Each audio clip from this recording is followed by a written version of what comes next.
pew pew pew Pew pew pew pew pew pew pew pew pew pew. pew pew pew.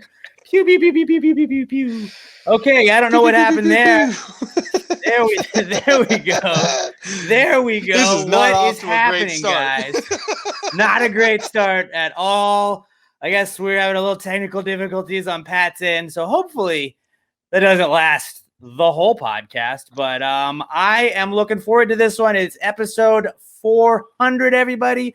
The Cuatrocentennial, which is a little mix of Spanish and the word centennial. But it is the 400th episode of Pass the Gravy. And guys, it's fun to be doing this with everybody here. We got some comments, I think. Let's go look at some comments. We already got Josh Tree, Brett Brannon, and David Ruiz joining us in the chat room. Appreciate everybody for tuning in. I think Josh Tree took off the rest of the day of work. I think he left early so he could watch the pod in real time. But what's up, everybody? I think we got a fun podcast for you this week. We're going to talk about all things March Madness, maybe or maybe not. I am a wilderness expert, and we're going to definitely do a mock draft of the most likable people. I think that's going to be a pretty interesting mock draft, if I do say so myself. Cheers, says Josh Tree. I guess I can put that up so everybody else can see it. Cheers, says Josh Tree Cottle. I'm drinking a low calorie IPA from our good friends at Southern Star Brewing Company. Pat has a Corova milkshake. What's up? Brett Brannon says it's going down in the chat. Sam Levine, howdy doody. Thank you for the congratulations. And look, we got Gen Z Zach Woodruff saying he's stoked about Gravy Day, and then David Ruiz, shout out to him. That's a fun comment that he typed a pew that many times. We got Nick Gonzalez from Austin. I promise I won't just read comments the whole time, but let's get into this podcast, guys. Let's do this. Hold on, really quickly. Let me move things around here. Hold on. There we go. All right. Let's get into the pre-comeback kids segment. If you guys are new to the podcast, maybe you're tuning in. We are on the Rod Ryan Show Facebook page as well. Todd Voss, a former MVP of Pass Gravy, says this is Darling Like a Marlin. I think it's Darling Like a Marlin as well, Todd. But we are going to do the pre-comeback kids segment. We do a segment called the Comeback Kids segment. And before that, it's our pre-cum segment where we just talk about some stuff, maybe on our mind. We ask you some questions. I had a fun little fact, if you guys want me to drop that on you. Did you know that The Office premiered 16 years ago today? March 24th, 2005 was when we were introduced to Michael, Jim, Pam, Dwight, Angela, and now we're doing the 400th episode. Ooh, Todd Voss now watching us on Twitch as well. Matthew Jaramillo just watching us on Facebook. But what's going on, guys? And shout out to Daphne Davidson as well. This is the pre-comeback kids segment, the pre-cum segment. I'll start some things off though. I was watching.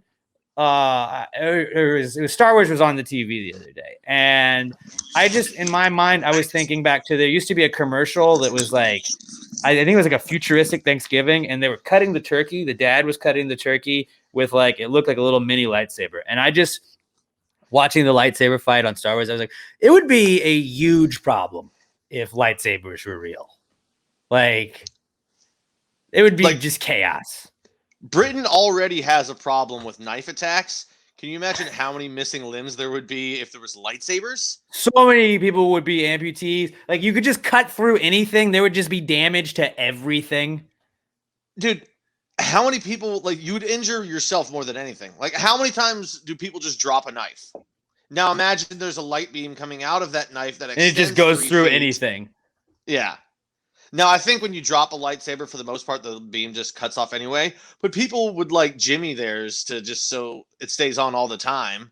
And people would just be cutting themselves in half constantly.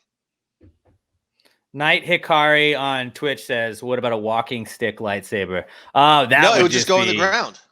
It would just go in the ground. Yeah, it would basically just be digging. Robert, did you get a fresh cut? I did. Raimundo is asking that. I'm not going to we have not ever had access to just comments the whole time we're doing the podcast. So excuse me if that becomes a thing, because like I want to interact with everybody, and that's the whole point of us Oh, it's doing this gonna. live. And then don't worry, because I promise you, no matter what's going on, the 500th episode we will do live in person.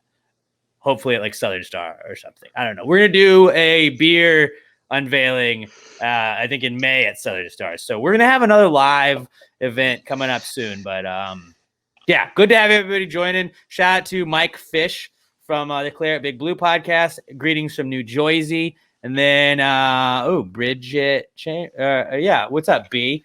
She's trying to interact as well. Well, you did. Yeah. Robert or Raimundo wants to know if you and Robert are wearing his headphones. I'd like to think so. I like to think so too. We're cute. So yeah, lightsabers would be a huge problem though if they were in real life. Just like you like it'd be cool for a second, but like I feel like lightsabers would immediately be more like problematic than guns. I mean, the only thing they would really be good for is like industrial Fighting work and and engineering and like. No, it would like for like work sites. Like it would be a tool. That's the only thing it would be good for. Actual fighting, it would be a terrible thing. Absolutely.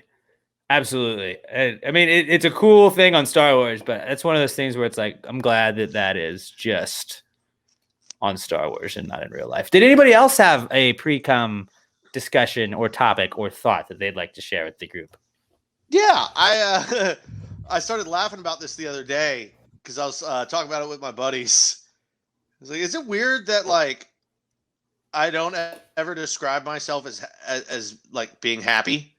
Like I'm definitely not sad, but like I'm always just like, nah, dude, depressed? I'm content. Not even a little bit. I'm probably the least depressed person of anyone I know, but I wouldn't necessarily say I'm super happy. I'm content. I make enough money. I feel like a lot of bills, times buy my booze. I'm right here, man. I'm steady. I'm right across the board. I think a lot of times people are just like when they say how happy they are, that's like it's like that like phrase where it's like I can't remember exactly what it is, where it's like the people sharing those motivational quotes are the people that really need the motivational quotes. So it's like I think you're like, I am so happy right now. I'm the happiest I've ever been. It's like you seem miserable. Like if you that's have like to a way tell of like people you're masking happy, it. you're not that happy. I don't know. And I think that's what makes Pat, you're a pretty happy guy, I think. I think you're pretty I happy. mean, I see.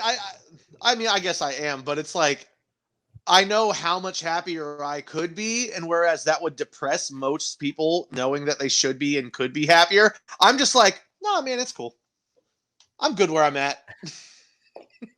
That's what Raimundo says. He says, I say I'm good. Like I'm happier than ever. But like I'm never like this is the best day ever. But like, yeah, it's going. How's today going? It's going. I think that's like, one of those weird things being where like like a never lot of been people, this happy. A lot of people, I think, get depressed because they're like, I should be happier, or I used to be so much happier and I'm not anymore, and then they feel bad about it. And I'm just like, yeah, I mean, life was sweeter when I was 16 and didn't have any bills, and I could just chill all day, every day. But like, I mean, now I can buy booze without having to get an adult to do it for me. So I mean, there's pluses and minuses. Yeah, How about Stephanie 4 says 6-pack she of never beer says today? she's happy. She Yeah, says she also I think- says she is content. I think we should normalize that. When people are like, "Hey, how you doing?" You just say, "I'm content." It's like, and like we're not knocking depression or anything. We're not saying people should be depressed, but it's like, hey, let's just like the overrated, like, hey, I'm so happy all the time. Oh my gosh. Like we don't have to be greeters at like Walmart, you know, like we don't have to be like that mentality. Those people are just happy. People are happy. They seem happy. And it's like when you walk into like certain stores and stuff where it's like, dude, I need you to just chill out. Like you're way too excited to be talking right now. Like just let's relax. I would say that I'm pretty happy. The problem is that I'm not very expressive, so it doesn't always seem like I'm happy. I didn't quite learn how to emote. I missed that somewhere along the way. Yeah, we've noticed. Yeah, almost no emotion shown whatsoever. He's happy when he's in total line. Raimundo says. I think back when Alex was taking pictures of us, like for photoshopping the pictures, and he's like, "You're like, oh, make this face," and I was like, "Let me think about that. How do I make that face?" I think specifically with like angry. I'm like, "How do I do angry?" Yeah, Robert is basically Zoolander. All he has is blue steel, and that's it. He's got one face. Yeah, just blue steel. Blue steel is it. Mike Fish says, to be fair, if someone says they're happy, I just assume that they're hiding something dark. That's a fair way to go about it. I mean, that's like, I think that's part of it. Like, I also just don't like people that are super happy. Like, we have one employee, and she's very nice, and she's like happy and talkative all the time, and I fucking hate her. I hate her. I hate being around her. Every time she talks, I want to punch a hole in the wall. I can't be around that much happiness. There are those people. It's like it's like I don't want to hate. Like, I don't hate people for being in a good mood, but you're like, dude, you're in way too good of a mood for it to be like this early in the morning or whatever. But like, I would 100,000% rather have that guy that's like excited than like the guy that just fucking hates being at work every day. Or is just like, I'm down. And I'm not like, again, not knocking, not saying like depression isn't real or like to like fuck you if you have depression or anything. It's like, there's just the guy that's like, he just shits on everything at all times. You're like, hey man, we just chill the fuck out a little bit, you know? I think I would rather Lighten up. take that guy because that guy is, I think, less likely to talk to me than the happy person that's always talking. Right. And I mean, I guess, and yeah, you're just looking at it as like, I don't want to have a conversation with anybody. So please, whoever talks to me the least is the best. Exactly. I mean, yeah, I guess that's a way to go about it. That is a way to go about it. Yeah. Robert, did you have a pre-com discussion you'd like to bring up? I just recently learned that con man stands for confidence man, or like con artist is confidence artist, which I did not know. Yeah, because whatever they do, it they do it very confidently. Is that like why Frank Abagnale? Yeah, I knew it stood for that. I just had no idea why. Yeah, when they're trying to cheat you, they got to be like very confident about it. They can't be nervous about it. So I recently learned that. Did not know that. Well, I guess, yeah, you never really think of like a nervous con man. But what if you were so like nervous that people like don't look at you as like a threat? So they're like, yeah, I'll give this guy some help, and then you take advantage of it. I feel like there are like pity party people where it's like, oh, I'm down on my luck, and like they may like embellish stuff to get help in ways that they don't need, or like they don't really need, but it's like, oh, like this GoFundMe, but it's like I'm gonna get some money. I'm gonna get some money from some people and maybe not use it for what I said. Oh, Roger Muffley, what's up, Raji Muff? It's been a minute since Raji Muff has graced us with his presence, and then everybody's Muff loving your fun fact. Or also, if you were if you looked nervous and everything, you could draw the attention to them. While if you had a partner, you're just the misdirection, and then they come in and just steal shit while you're looking sketchy, so they have their eyes on you. That actually is a really good idea. Ocean's 14, starring me. Did y'all watch Better Call Saul? Nope. Mm-mm. Okay, well, never mind. Well, it's about like he's trying to he is kind of like a not as confident con man. He like puts on a brave face and acts confident in it, but like a lot of him is like insecurity the whole time. So I feel like, yeah, confident man, like you have to act confident when you're doing it, but I think a lot of it is like, I don't necessarily think that makes you confident if you are a con man, Yeah. Why not? Right. Saul is the best con man, says Todd Voss. Okay, let's move on, guys. Let's move on. I feel like we've got some fun facts. We talked lightsabers. We talked about being content, just not being happy, but not being sad. Just being, in the middle. Just content content. Your Honor, my client is simply built different. All right, Gen Z. Let's get into the Comeback Kids segment, guys. We're coming out of the pre-cum segment into the Comeback Kids segment, where we tell you guys what's back in the news. Now, this is our way to just kind of shoehorn whatever the fuck we feel like talking about. So let's go with that. But before we do that, Claire at Big Blue Podcast says SSBC sounds like a place that makes great beer. It does, in fact, make great beer, such as the Lil Cal Low Calorie IPA that I am enjoying. And because it's a special occasion, My buddy Keith hooked me up with the Drunken Comrades. They're Russian Imperial Stout. It's like 9 or 11% beer or 11% alcohol, but it is rum barrel aged and bourbon aged Oktoberfest. And so I'll be breaking out one of those to celebrate the 400th episode. And then you'll be on the floor. Right. Why does Alex get his Twitter handle? Pat and Robert just get their names because I put my Twitter handle on mine and they just put their names. So that's on them. But moving on, let's get to the Comeback Kid segment. And I guess it's not brought to you by anybody, but here we go. Comeback Kid now. It's the Comeback Kid. The Comeback Kid of the week. The Comeback Kid of the week. Bitch. All right. Comeback Kid time. Here we go. We'll start off with the Great Outdoors. Great Outdoors are our first Comeback Kid this week because I may or may not be a wilderness expert now. I went camping. We talked about it a little bit. I mean, thankfully to everybody that tweeted me, that messaged me, like to Robert and Pat for, I did avoid bears. I did put the salt line around the tent to keep out the Blair Witch. Didn't see the Blair Witch one bit. So obviously it was a little weird the first night, but after a while, people were like, you're right. I don't want the Blair Witch. So they kind of Did you actually do it? Yeah, dude. I had salt. That's awesome.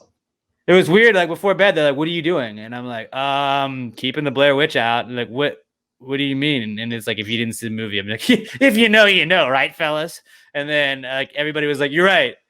I also would not like the Blair Witch to come around. So like they didn't all get like everybody didn't have salt around their tent, but let's just say Alex's tent intimidated the fuck out of the Blair Witch enough to where he didn't fuck with he or she, whichever it identifies as, did not attack anybody in our camp.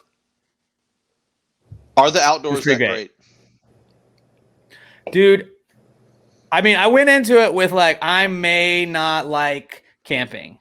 I like the people I'm going camping with, and I'm looking forward to something that's a little bit different than like what my normal weekend would be. And I left being like, that was pretty fun. I had a good time. I mean, it was like, we didn't go like hiking or like hardcore camping or anything like that. Like we stayed outside. It was cold as fuck. The 2 nights I was out there, it was 35. I think the first night I stayed out there, and then it was 42 the second night. And I mean, like there was no, there was no like roof over our head other than just a tent that we had put up. But I stayed in an 8-person tent with 2 people the last night and 1 other person the first night. And we made it work. Shout out to Tyler Haney for support and for letting me stay in his tent and not making me buy my own. Wouldn't that be the Blair Wizard, says Dave T. I don't think it would be the Blair Wizard. I don't know. But so yeah, I think that I'd be down for like a little gravy camp gravy like little like camp weekend. It was tight, dude. Not me. We just drank the whole fucking time. That was all we did. We drank and we sat around a fire. Like that was tight. Some people went fishing. I didn't really fish, but like then there was a catfish that was like, I think somebody gave us a catfish. They weren't really catching anything, but it was pretty tight. I went to Lake Limestone. That was where I was at. That was a lot of fun. Raymundo says, did you poop in a bucket and wipe with leaves? I had to poop in the woods at one point, and we're going to actually get to that in the not cool segment. But if that's a little teaser, let's just say shit went crazy. Literally the final night, but most of the time there was we would just go, like when anybody had to poop, we would just go to the marina down the way, which was like a 2-minute drive, and they had an outdoor like it wasn't attached to anything. It was just like a standalone like outside bathroom, and like you just would go in there and shit. So that was easy. But like an outhouse? Yeah. It was basically an outhouse. It wasn't like wood or anything. It was like a park bathroom basically. Oh, okay. But like for a marina. So like it was like a single toilet you'd go in and you could shit once a day. So did you guys eat all of the food? Can y'all hear me? Because I lost audio. There we go. Yeah, we can hear you. I lost audio for like 20 seconds there. Well, we didn't catch anything. They weren't fishing and they were not having any luck. But then these guys came in on a boat and they had a bunch of catfish and just gave it to them. I was a little weirded out by the just handing somebody a catfish, so I did not partake in the eating of it. You know, like, right? Like, it's a little weird to be like, hey, we had so many catfish, and it was probably them just being nice. It was probably just them being nice. But I was like, if they had some poison in that catfish, I'd like to not be the guy that eats it. Or roofies, because the last thing you want to like see in the woods is like all of a sudden your vision gets blurry, you're feeling woozy, and you just start hearing banjo. Nobody wants that. There was a banjo. There was a banjo out there, which is pretty tight. So I think that kept away like any creepy banjos because we had our own banjo. And it's like when you have one banjo, all the other banjos are like, oh, that's a one banjo camp. No, that's not true. If you have one banjo and somebody else in the woods also has a banjo, They then could you get duel. dueling banjos, and then you get rednecks trying to rape Burt Reynolds. Right. We didn't have that happen. Luckily. That's what I'm saying. You don't bring a banjo. If there's only There one were no banjo rapes. and they have it, it's whatever. There were no But rapes if at this camp. they will take your banjo as a threat to their banjo. I've seen documentaries on this. It's called Deliverance. Did one of your friends bring a guitar? One of them brought a guitar and one of them brought a banjo. So it was kind of Guitar is fine. cool. A little Avid Bro like vibe going on, dude. It was a lot of fun, man. We just got, I got like so drunk. I just got so drunk both nights. It was a lot of fun. It was a lot of fun, and I would recommend it and do that again. Wife just sent me a PTG meme and reminded me to log on to this stuff. Shout out to your wife, Enrique. Your wife gets us. Your wife gets us. What's going on, Enrique Ramon? It's good to see you back, man. No rapes is always a good trip, says Josh Tree. Okay. That's I true. apologize to anybody that's just listening to this after the fact. Like, we're trying to really like make the live experience fun, but I'm sorry if it's just me rambling to the comments. A lot of them are pretty funny though. Why let's get in the Deliverance reference. I know Robert does. Yeah, no, I know what happened. It's like, you got a pretty mouth, isn't it? Yeah. I bet I can make you squeal like a piggy. Yeah, no, none of that happened. None of that was going on. Anyone who at the doesn't camp, know, but Deliverance was an old movie with Burt Reynolds where they went in the woods for a canoe trip and a bunch of rednecks like trapped them and raped them. That's the synopsis. that's the story. Just check it out, Robert. It's your kind of movie. It doesn't sound like it. There's old Burt Reynolds and mustaches and banjos and rape. So, Dude, yeah. But like Lake Limestone's a cool little area. My friend shout out to Corbin for letting us stay up there.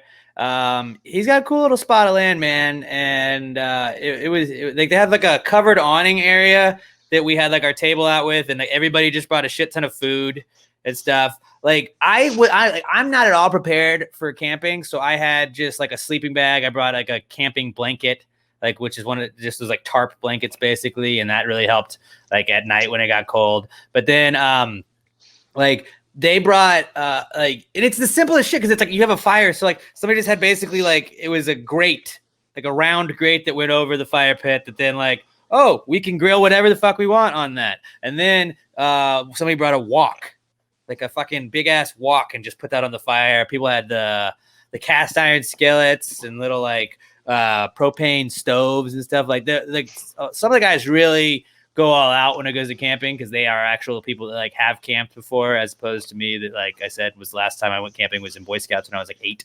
So it was fun though. I would definitely do it again. Mike Fish says those that are listening are just going to feel extreme FOMO and they won't miss the next live show. That's a good idea. That is a good idea. That's Although true. I know that like work is happening. Shout out Will Reinhardt, Country Club Earl. Congrats on the 400th. Appreciate that, bro. All right. That was the first one. The Great Outdoors was back. So I am they call me Rocky Mountain Middleton now. Just call me that. You've got the beard for it. I've got the beard. So like now I felt like I felt more wildernessy just because I had a beard, despite me not doing anything. Did you wear flannel? I did not wear fucking. See, that's what you need. You bring need any flannel, and then you can be Rocky Mountain Middleton. I'm not gonna lie, I didn't really change clothes a lot. Like I way overpacked for it. I was like, I probably change clothes like 3 times a day. I had like a sweatshirt, I had a couple sweatshirts I put on, and I changed shirts once. And then like wore the same sweatpants pretty much the whole time I got out there. But it was just like we're just guys being dudes. We don't need to like fucking change clothes all the time. I don't know, trying to look pretty for anybody. I'm out in the wilderness, you know. I'm surviving. Just farting and burping on each other and eating red meat. Just guy things. Just chewing some tobacco, drinking whiskey. That was great. Shout out to Rolaids though, because I did get heartburn from drinking a lot of the whiskey. That was the difference in like our friend group is like we used to be like we'd get hammered and then like the next day we'd wake up and do it all again. But like that night, like the first night we were laying, I was like, "Hey, can I borrow the Toms you have, buddy? Because we have like now we're in our 30s and we have heartburn. Like that's basically the difference between like where we were and knock on wood, not me yet. We currently are. Ever tried having sex while camping? It's fucking intense. Okay. All right. Always carry some wet ones for easy cleanup, says Bridget. Yeah, we had some dude wipes. Just dude wipes because we're dudes, you know? So I had those. Those definitely came in handy. But moving on, the great outdoors is a comeback kid. Also, madness. Madness is a comeback kid this week because March Madness has indeed been very mad. They were the I think the most upsets through the first 2 rounds of the tournament. That's what Abilene Christian upset Texas. Shout out to the Southland Conference. Who went down first? Illinois went down. Ohio State, a 2 seed, went down. A bunch of like underdogs got the job done. Yeah, David Ruiz says go Cougs. The Cougs / Team Old Spice got it done. And they're in the Sweet 16 along with Baylor, another Texas team. But yeah, man, I don't know did you watch any basketball this weekend, Pat? I know you don't really give a fuck about college basketball, but we did gamble on it quite a bit. Like I'll watch some of the tournament games because just it's on TV. But going into it all year long, I had watched maybe 2 minutes of college basketball. But yeah, I mean, I watched some of it. I don't really care though. The only time I bet on it is if you like send me a pick, you're like, "This is a good bet." I'm like, "I agree. I have no context, but I agree." So I will also put money on this. Did go 6-4 over the weekend. And like, if you want to feel like a degenerate, this is what you do, man. You go camping, and did you guys know I went camping over the weekend? I don't know if I've mentioned it enough, but you go and you get up early, and you're sitting on your phone, and they're like, "Hey, what are you doing, man?" I'm like, like I had my little I had printed out like a sheet that had like a bunch of stats about all the teams, and I was like just using that to like write down like who are like the lines that I liked. And then I compare it, and then I pick the ones that I'm going to bet. And they're like, "What are you doing?" And I was like, just on my phone." And they're like, "Oh, you just journaling?" And I was like, "No, I'm breaking betting." news. Like, "Are you watching it? What's going on?" Breaking news. Astros just signed Lance McCullers to a 5-year, $85 million extension.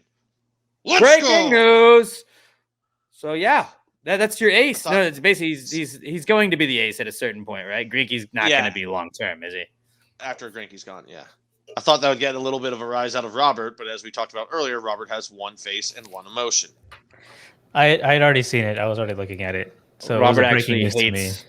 Robert actually hates McCullers. So little known fact about Robert. And I didn't want to like interrupt the podcast, but I guess that's just me.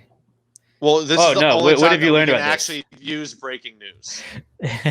Yeah, usually our breaking news is like 5 hours later, y'all are hearing it if you're hearing it right away or the next day. So most of the time it is not as breaking news, which is boring as shit. And not based on what Jinxie wants to. Dude, Zach just hates sports, I guess, besides fucking his stupid Tottenham Hotspurs, who aren't very good. They're not very good. But yeah, March Madness is tight, but like me sitting around the fire, like when they're like, "What are you doing?" I'm like, "Gambling." And they're like, "Well, are you watching? Like, are you gonna watch the games today?" I was like, "Well, maybe." Like games that like I'm not even really gonna watch, but I'm like, "Well, I like these lines. I like these lines." But like that went back to what we were saying last week, where I was like, the stress of not having to watch it as you're doing that, like it was way less stressful. So then I just checked at the end of the night. I was like, "Ha! Won these bets. Neat. Finished in the green for the day." It's not an addiction to gambling. It's an addiction to having action. Right. Exactly. Now that like I can't not bet in any given day. Like I need to have something going on. Oh, 100%. Somebody was asking me that, and they were like, "You bet every day?" I was like, "Yes." Like on what? I was like, something. I mean, probably during baseball season. I'm not gonna lie. Actually, during baseball season, I'm probably still gonna bet every single day, but I'll bet less. Without a doubt. I'll bet less. Just with like NHL and NBA, that's like Pat and I make our money on NHL and NBA. Not to brag, we are those are our two specialties. Our favorite is the NFL, but we're just not as good at betting the NFL. as the NBA or the NHL at all. But Zach says he has a cursory interest in football, kind of. No. Okay. Let's move on. Our next comeback kid, besides Madness, is Ace Ventura, dude. All right, now should I do the whole segment with Ace Ventura, just talking like the butt talk? The Ace Ventura, like, hello. Yes. No, I'm not going to though, because I wouldn't be able to read. I heard we've got a new movie coming out. Yeah, so they're working on a third Ace Ventura. I feel like that was just like everything that we've ever loved at certain points in our like childhood is about to just become like they're gonna make another one of it. And is it gonna be good? Probably not. Like I'm tapering Not a chance. my expectations. Do you have a mint? Those who know, you guys get it. Those who know. Shout out Donna Janusa. She said she's at work, so she can't stay online long, but wanted to say happy 400. Y'all rock, baby. Thank you, Donna. Donna's my favorite Cowboys fan. She gets it. She's like a Cowboys fan, but she's not an asshole Cowboys fan, so she's cool. Remember the wow. I'm gonna tell Tessa you said can't do that today. With all those, who's commenting from Past the Gravy's Facebook? It's got to be Robert. It's gotta be Robert. Yeah, I saw that face. It wouldn't let me change to someone else, so I had to comment as the podcast. No, Robert. I'm gonna start doing it on. Actually, I was gonna say I'll start doing it on my phone to make it worse. It would probably be better if I did it on my phone, because my phone is much newer than my iPad. Pat has been doing it on like the second iPad I think ever made is what he's using to do the podcast on. Not the iPad 2. It's the second iPod. Like, do you have the old school like charger? Oh yeah, the big like fat charger. Oh, that one. No. That's good. I don't know what I was thinking of. No, it's a lightning charger, but I don't know when it's like 5 years old. Who fucking knows? A lightning charger sounds way cooler than it is, doesn't it? Yeah. Like it's like you'd think that'd be like I can charge lightning. It's gonna be a pain in the ass because in like the next couple generations, everything's supposed to switch to the like micro USB or whatever. So across all platforms, all chargers will be the same. Yeah, I don't know. But then 2 years later, Apple's gonna go, haha, never mind, we're getting our own charger again. Fuck you all. GoFundMe for Pat's video. No, we don't want to be the guys that abuse GoFundMe. We are anti GoFundMe abuse, guys. We don't do that, okay? We don't do that. He's got a 56K dial up. He's balling. Yeah, no, but whenever there's like an issue, usually knock on wood, it's just Pat's iPad. So it's like, oh, by the way, it's also got to run through like a bunch of other processors that it doesn't have. So that would be why Pat's video is shit quality compared to mine and Robert. Robert has like a fancy camera setup. Mine is just the one on my computer, but it is a newer computer than Pat's iPad. Yeah, fuck you. How about that? We're not poor shame. Just saying it would be like, since you do a podcast every week, like it'd be probably pretty sweet if you had like an up-to-date camera-ish type of it's an investment you could use it. That I should have made a long time ago and haven't got around to do it. You're like 200 episodes into being on this podcast and you still haven't. You've been using the same exact iPad the whole time. This is only like 50 or so episodes that we've done it like this. No, I'll put it up to 60 because we have done remote ones in the past where we had to zoom it. Wait, no, we didn't. It's really been the last year. This was never necessity. We did some Skype ones early on. But yeah, you were never on those. But yeah, I don't know. Ace Ventura. It's like everything. It's not going to be as good as the original. And I think it's like you gotta like taper those expectations. I absolutely hate it. We'd be like, oh, that was the worst. It's like, I don't know. I'm all there to like see like the fun people that you like, to see like, oh, it's Jim Carrey's Ace Ventura again. I'm down to see that. I don't expect it to be better than either of the first two, but like I'll watch it. You know, I'm there for it. Yeah, it's like the Mighty Ducks. I'm not like it can't be great. It's not gonna be great, but like I want to see what they do with it. Yeah, I'm interested. I mean, I don't like that they made the Ducks the dickheads now, and Gordon Bombay is like, I hate hockey and I hate kids. Like, so you just threw away his entire character development from the 3 movies. Cool. I haven't. Is it started yet? Is it on yet? I saw it up on my Hulu when I pulled up Hulu last night, but I didn't click on it, so I don't know if it was just an ad saying keep an eye out for it or if it's going. I don't know. Who knows? Yeah. It's impossible to know.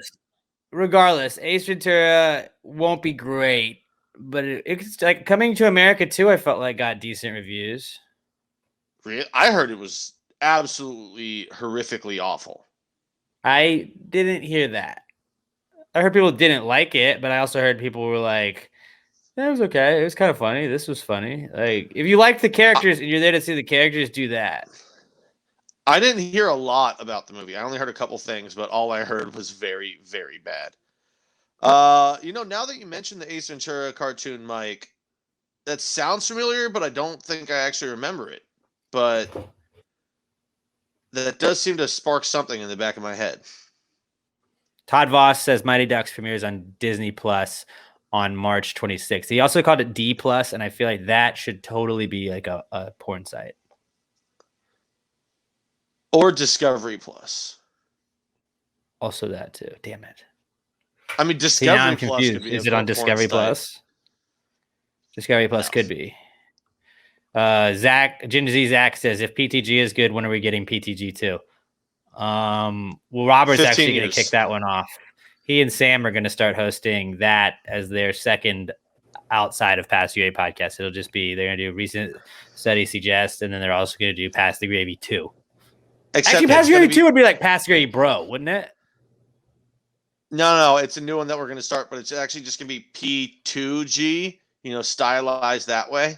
Ooh, I like that.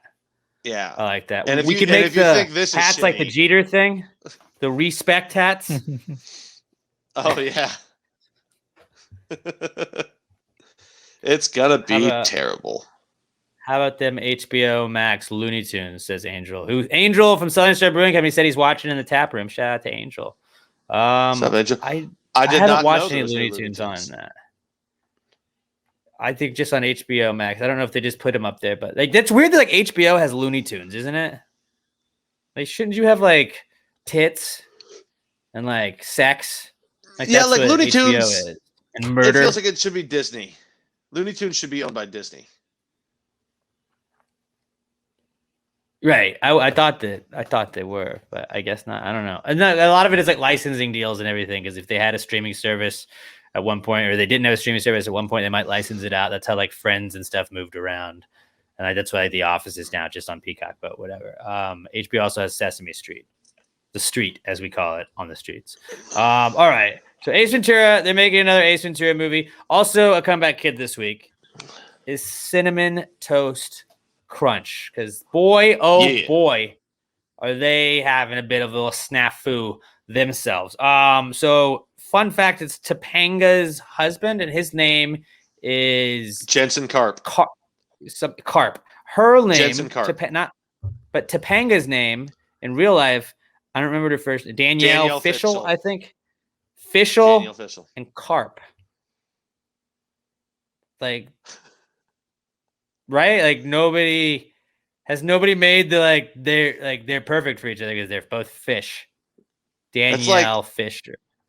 That's like the heart of a just terrible stand-up routine right there. Am I right, guys? A match made in the sea. That match is just darling like a marlin, if you know what I'm saying. That was just my favorite thing was just people being like, wait, Cinnamon Toast Guy's Topanga's husband? I'm like, yeah, wait till you actually look up his career and see that like he was signed to Interscope as a rapper when he was like 22. That's pretty tight. Like he's actually had he's like a producer and writer and shit now too. He's actually a really interesting guy, but that was just the best part of the whole thing. Not that there was shrimp and fish Cinnamon Toast Crunches, that people being like, I remember Topanga. Mike Fish doesn't get the fish joke. Get it? Okay. Hey Mike, do you like fish sticks? But like he made a whole big deal because he found it looked like shrimp tails in a box of Cinnamon Toast Crunch. And then he also said he found like string as well. And then people were saying, is this real? Is this not real? Is this just, are they trying to just do like a troll? But then like people slowly realized like, oh shit, this is the guy that's married to Topanga. Okay. And then I guess then people were like, okay, no, she's like, he's got to be legit, because Topanga's husband wouldn't just be like a fraud ass bitch. And then Cinnamon Toast Crunch was like, no. It's, what did they say it was? It was like, that was the coated cinnamon or whatever it was, or sugar. Yeah, it was just, and he's like, nah, it was just cinnamon. these are definitely, these are definitely shrimp tails. They could not have handled it worse. They could not have. But my question to you and anybody, I guess, in the chat is, are we going to stop eating Cinnamon Toast Crunch? Because absolutely Nope. not. Absolutely I mean, I not. don't really eat it anymore, but all this did was make me want more Cinnamon Toast Crunch. Yeah, now I And then want to like, I feel like the sales are just going to go up. And you know what they need to bring back? Remember French Toast Crunch? Yes. And they Dude, have, that was one they of have the cinnamon greatest cereals of all churros. time. They're churros. I said churros. They're churros. But I saw those. They have the churro version of it, which is pretty Churros. sweet. Will said he's eating it now. Yeah. There you go, Will. He wasn't grossed out by it. You keep fighting the good fight, Will. Keep fighting the good fight. Well, think but about yeah, it this way. Now's the safest time to eat it because there's so much less of a chance of there being shrimp and floss in any other one. It's one of those, like, it's a Bluebell type situation where it was like, yes, is listeria bad? Yes. Did it kill some people that ate Bluebell? Yes. Am I still going to buy Bluebell when I go to the store and I want ice cream next time? Absolutely. Yes. Absolutely. Was there a weird thing of people licking the top of like ice cream and then putting it back? They should Yes. be sent to jail. I think she was, but did that deter me from still buying the same kind of ice cream that she was licking? No, because like, yeah, what if I don't know it? It's like what, you know, like when somebody spits in your food, if you don't notice it, then you're like not going to realize how gross it was. And is it gross? Absolutely. If I don't know it, like what mama doesn't know won't hurt her. Is what I think, was it Adam Sandler said that in Waterboy? But like, I feel like it's that kind of thing. It's like, yeah, it's fucking gross that you got shrimp tails in there. And I get like, is it like a mass produced plant or whatever it is? They use the same vats for other stuff too. I think that's probably how it went down. But like, yeah, I wouldn't be deterred from buying Cinnamon Toast Crunch. A Cinnamon Toast Crunch boil is what somebody's saying. Just like crawfish? Ooh. No, let's not do that. French Toast Crunch is the tits, is what Stephanie DeBaba says. It was Coach Klein that said, "What Mama don't know won't hurt her." Coach Klein. Henry Winkler. Love Henry Winkler. Yeah, Big dude. fan. Now it's just all I can think about is French Toast Crunch. That was an amazing cereal.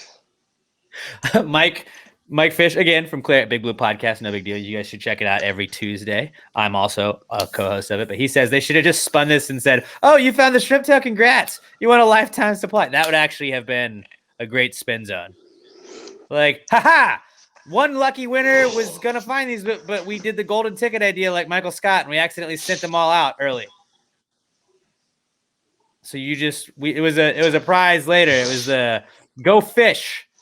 Our Go Fish contest, and you're the winner. You found the shrimp tails. Everybody else that found shrimp in it, like, does somebody else have just shrimp bodies without the tails? Like, was somebody else they just weren't famous, so like they didn't go on Twitter? Maybe they've just got very cinnamony shrimp. Which, by the way, if anybody finds that, try it. Let us know how it is. Maybe this is a new way to cook shrimp that we didn't even think about. I mean, Just cover it in coconut cinnamon. shrimp has done pretty well at Outback. Cinnamon shrimp. Although, whoa, Robert, cut that part out where I said the O word. We're a Chili's family. We're a Chili's family here. Okay. Awesome Blossom is way better than a Bloomin' Onion. Just so fuck off. That restaurant we just said that starts with an O and rhymes with Shoutback. Okay. So yeah, Cinnamon Toast Crunch. I'm just glad that we're all together on this and just saying that, like, fuck it, I'm still gonna eat my Cinnamon Toast Crunch. Like, I'm glad that there wasn't like a revolt against Cinnamon Toast Crunch. They have Cinnamon Toast Crunch milk Danielle said, what? Yeah. And then I think basically Raimundo they being just pour invented is cinnamon pooping. into milk. Dude, me too, Chili- Mundo. Chili's does fuck, Mike. Chili's does fuck. And by the way, we're at the portion of the podcast where I broke out the Drunken Comrades, the Oktoberfest Imperial Stout with the bourbon barrel aged, and I think it is 11% alcohol, 11.5% alcohol. If I'm just smelling it, like you can just smell the bourbon on it. It's gonna be a slow drinker for me at least. French toast. The French toast came back a couple years ago, was super excited, pissed at how much smaller the box was compared to other cereals.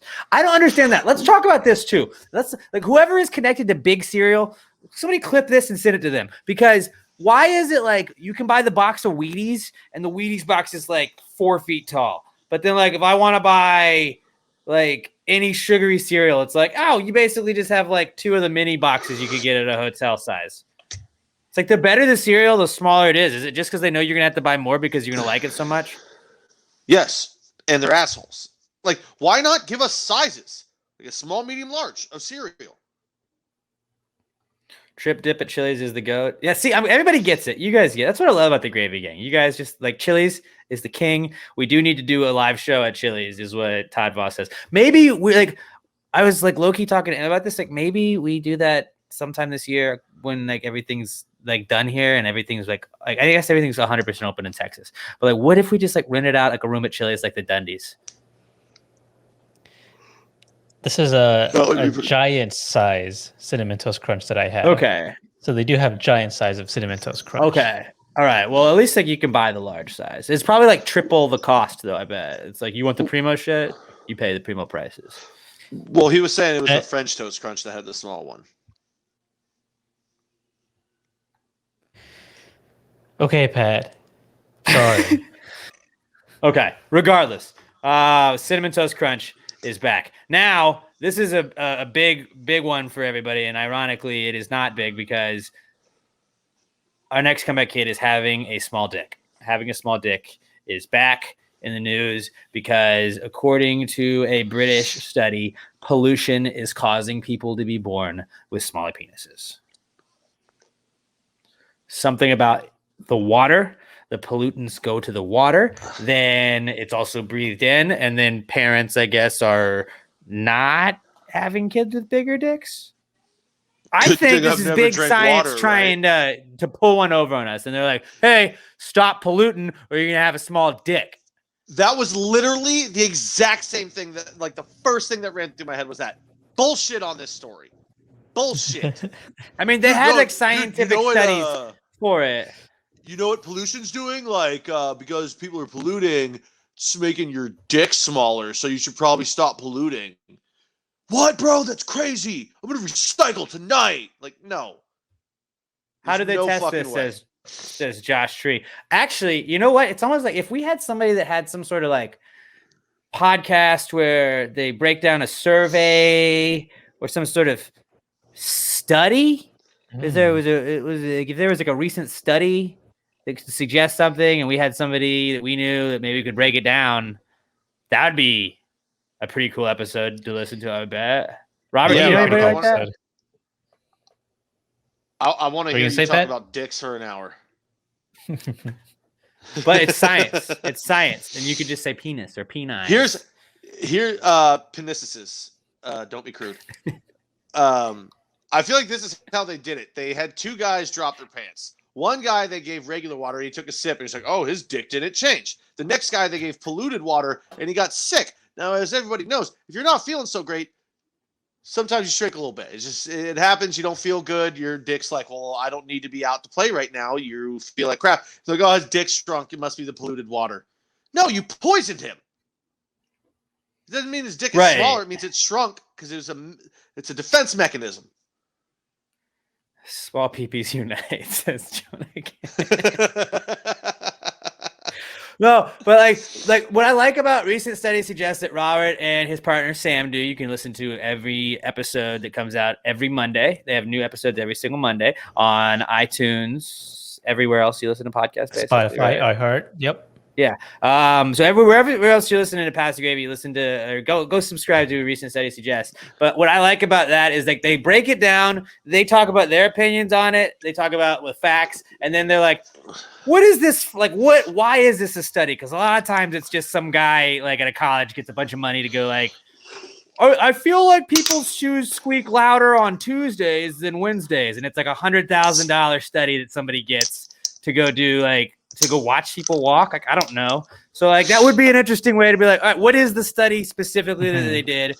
How like the pollutants getting into the air? Like the pollutants would have already been in the air. Is it just like have we always like?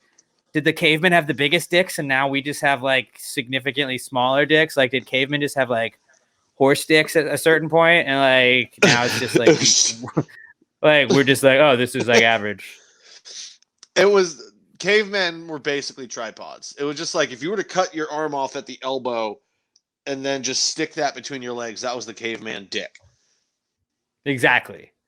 They literally just swung back and forth and hit him in the knees at all times. You could choke a child with it. Exactly. But so you know what? Now that just gives you like anytime anybody's trying to like make fun of you dick, just be like, oh, I'm sorry, I was born at a time where the world was more polluted than ever. It's not my fault that I have a small dick, although it wouldn't really be your fault anyways. But it's like it wasn't just because I was born with a small dick, it was because pollution did this. I think one, it was either like a way, like it was like the big like green energy people being like, yo, tell them they're gonna have a small dick if they don't stop polluting. Or it was somebody that had a small dick and was like, hey guys, what if we just say that pollution caused this so then we're in the clear? And everybody else is like, yeah, dude, totally, let's go with that. It's not small, it's content. There we man, go. I've got a small dick. Thanks, Obama. Angel wants to know what you're drinking, Pat. Oh, right now, I just finished a Korova. Right now, I've moved on to the Hop Wave IPA. I'm very excited to try this for the first time. Ooh. Just imagine Mother now of seeing God. somebody drop his plastic bottle in a regular trash and running up to him and saying, "It's your fault, my dick is small." Actually, please, can we make that a thing? Like anytime you see anybody literally like, "It's you're the reason I have a tiny dick." You see someone throw out trash. Of it. If you were just in like the parking lot of like a place and you saw somebody throw like their stuff on the ground and then somebody yelled that at him, you'd be like, what just happened? And like that'd be a story that you kept for the rest of your life. And whenever somebody litters, you just scream, "You're making my dick small." Exactly. Zach says it's just fun size, but having a small dick, guys, about pollution. Okay. Right. Nothing is fun about pollution. Okay. Nothing's fun. All right. So you know what? Let's all take care of the planet so our children won't have small dicks. I bet you Captain Planet had a huge cock. He probably had the biggest of cocks. Was this study made by a bunch of dudes with small dicks just so we stop making? Absolutely. Kenya gets it. Gets it. Okay, moving on. Our next comeback kid, our final comeback kid this week is winning free agency. Now this is a fun little spin zone I'm about to have where every time that any other team has like a bunch of free agent signings that they pay all the money for and get all the guys, and then they're like, oh, well, this team's going to be really good. Then you're just like, oh yeah, it's easy to just say that now. Winning the free agency is one part of it, but now they're not going to get along on the field. Okay. Well, I'm throwing that out the window because my team won free agency. So obviously that means that they're going to win the Super Bowl very soon. The Giants fucking went out, signed Kenny Golladay, the best available free agent wide receiver. Some are comparing him to a Plexico Burress. You can hear my discussion about that with Mike Fish on the most recent episode of Claret and Big Blue podcast. People are comparing Kenny Golladay to that. Also, we had a discussion on whether or not we're going to call him Kenny G or just say Happy Golladays or do the Madonna Golladay. But we're a little Nas X podcast, so we would say, "Hey, is Kenny Golladay?" That would be our new one. Like I got like the Pass the Gravy Kenny Golladay shirts are going to be absolutely fire come Christmas time. Time for sure. You could just call him KG. Well, obviously, but like that's like Kevin Garnett. Although like that, like Lawrence Taylor had that, and then LaDainian Tomlinson came in and was able to get it, but that was like a totally different generation. So is Kenny Galladay and Kevin Garnett. I guess It's you would like have literally to. You would the have to exact have same permission. time difference. A little bit. Yeah, but I remember both of them. Okay, well then wait. I mean, if you're gonna call him Kenny G, would he have to get permission from Kenny G, the fucking music? No. He's a musician, not another athlete. But I think that like Kenny Galladay, I didn't really know what to think, but like I'm sold on him. I'm sold on him because he's on my team now. Then the Giants didn't just stop there. They went and they got Adoree Jackson. Ever heard of him? Tennessee Titans stud cornerback. Now they have him, James Bradbury, Xavier McKinney, Logan Ryan, and Jabril Peppers in their secondary. They got Blake Martinez. They just signed Ryan Anderson. They got a solid defense now. It looks like they're building that up. Also, yeah, they did. Jonaco34 says they got Kyle Rudolph as well. I like that. Mostly Notre Dame tight end, man. Anybody that cannot be named Evan Ingram that's a tight end on the Giants, I'm a huge fan of. I mean, it would have been better if you had Kyle Rudolph like 4 years ago, but he's still got a little tread on the tires. Dude, Kyle, okay. Best Christmas team for sure. Kyle Rudolph, Kenny Galladay around the Galladays. Like, come on. Like, that's going to be pretty good. Giants' #1 Christmas team for sure. So watch out come December because the Giants are going to be very hot. I'm back in the I am ready to just get my heart ripped out of my chest again mode where it's like I was being cautious. I was trying to be cautious after doing the exact same thing last year and then having it like ripped out when they teased me with that. But then the Giants are fucking good now, man. Giants are going to be pretty good if they can put it all together. If that offensive line can take a little bit of a step forward, they are playing together again. They got Nate Solder back. Giants could be good. But keep writing us off. If you believe it, your voice would get really high when you were saying it. Your voice got high, it means you're lying. It's not now. I mean it, and I'm saying it with confidence because Joe fucking Judge is the man. Joe Judge is going to win a Super Bowl with the Giants. You don't believe it. If you believed it, you would have just said, dude, we're going to kick some ass next year. You would have been like, I think we're going to kick some ass next year. I'm Texans Mickey Mouse. did not Go Giants. win free agency. Mike Fish is claiming the merch rights for the Rudolph Galladay crossover. You should wait till you see the Danny Guevara shirts we're about to put out on the Clear Up Big Blue podcast. That's going to be pretty great. Danny Guevara starting a revolution. But yeah, Giants are going to be good. They won free agency, and it is 100% my brain doing like backflips and cartwheels and everything to try and go against everything else I've ever said about like when the Eagles did all those free agent signings that one year and they called themselves the Dream Team. So I'm like, yeah, like you could just win free agency and be good. Like I've done that so many times, but then my team does it one time and I'm like, nope, we're great. Doesn't count to my team. My team's fine. I was going to say that the Packers had won free agency because we literally didn't sign a single person. And that means we didn't signed your own guys. Yeah, but I mean, we didn't sign any new free agents, which means we didn't give out any bad contracts. So that's a win. Yeah. But like the Giants they got a pretty solid defense now. You do? Like if they can shore up the linebacking core, add some more guys around Blake Martinez, they're going to be pretty solid. Saquon Barkley is probably going to go off this year because he's a fucking beast. Not probably. This is definitely. This is Danny's year. Danny's going to take that step, and everyone's like, "You're right, Alex. I am so sorry that we doubted Dan God. Dan God, we praise him. We love him. But nobody gives a fuck about Tottenham, dude. Danny March of Dimes. Like he's got the best like names like for nicknames like Dan God, Danny Dimes, Danny Disco Dime Danny. Store Cowboy. No, we don't have any like cowboy nicknames with him. We don't do that. Giants, Washington, Philly, Cowboys. Is that how you think the division's going to finish? Jonico, because I would be stoked about that. Honestly, I really think that a lot of it was not how it's going to happen. I think that the Giants, though, I think that what they did is because I would say it would probably be Giants, Cowboys, Washington, Philly, if that was how it's going to go. But I think that maybe Washington fourth again. Yeah, I don't know how Washington's going to be next year. But hey, is it going to be weird for you rooting against Fitzmagic? No, I don't really have I like them, but I don't really have like a crazy attachment to him. I mean, he's like Alex Smith.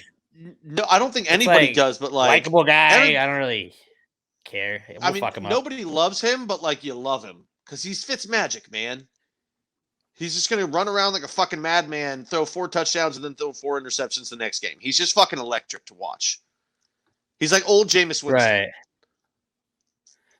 Jonica says if Barkley comes back super healthy, they're going to be a scary team. I 1000% agree with you on that. I wouldn't say 1000% scary. Your guys are getting, you're on the way. I wouldn't say you're right there to be scary yet. You still don't have an offensive line. We do in their second year together with a very, very young offensive line. But also, I would like to be the team that nobody's talking about. Like, write us off. And we'll be the team that was like, man, the Giants pretty good this year, starting off very well. I don't know, maybe they could make some noise. And I'll be like, shh, don't talk about us. Keep hating on us, whatever.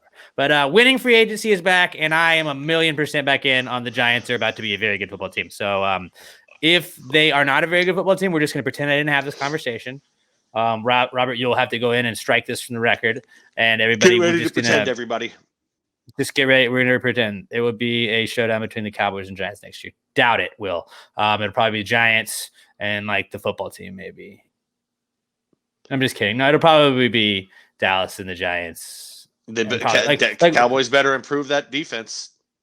Mike McCarthy's got to show me that he didn't just subscribe to Pro Football Talk. He didn't get like a subscription to that, and like after he can prove that he's like an actual coach still, then he looks maybe that we can talk about it. He looks much fatter now than he did with the Packers, right?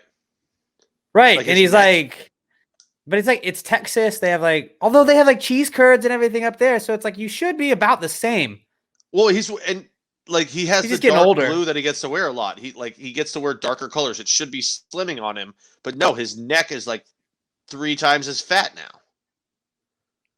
Yeah, I think it's hard to like look like for some reason the Cowboys have like not say something nice about the Cowboys. They have cool colors, but like it looks weird. Like any coach in the Cowboys uniform, besides like the old school like pictures of Tom Landry where he had the fucking like fedora hat. Like remember Dave Campo when he was the Cowboys coach? Like he looked like ridiculous in those colors. Bill Parcells looked stupid in those. Yeah. But also, it's just Jason, his hair. That hair looks good with everything. Jason Garrett just didn't. He just looked like an assistant at all times. Although, shout out Jason Garrett, offensive coordinator of the year next year. He will be. Don't worry about it. But he'll be fine. It's too late. It's too late. It's live. Robert, don't cut that. No, Robert, go cut the live part.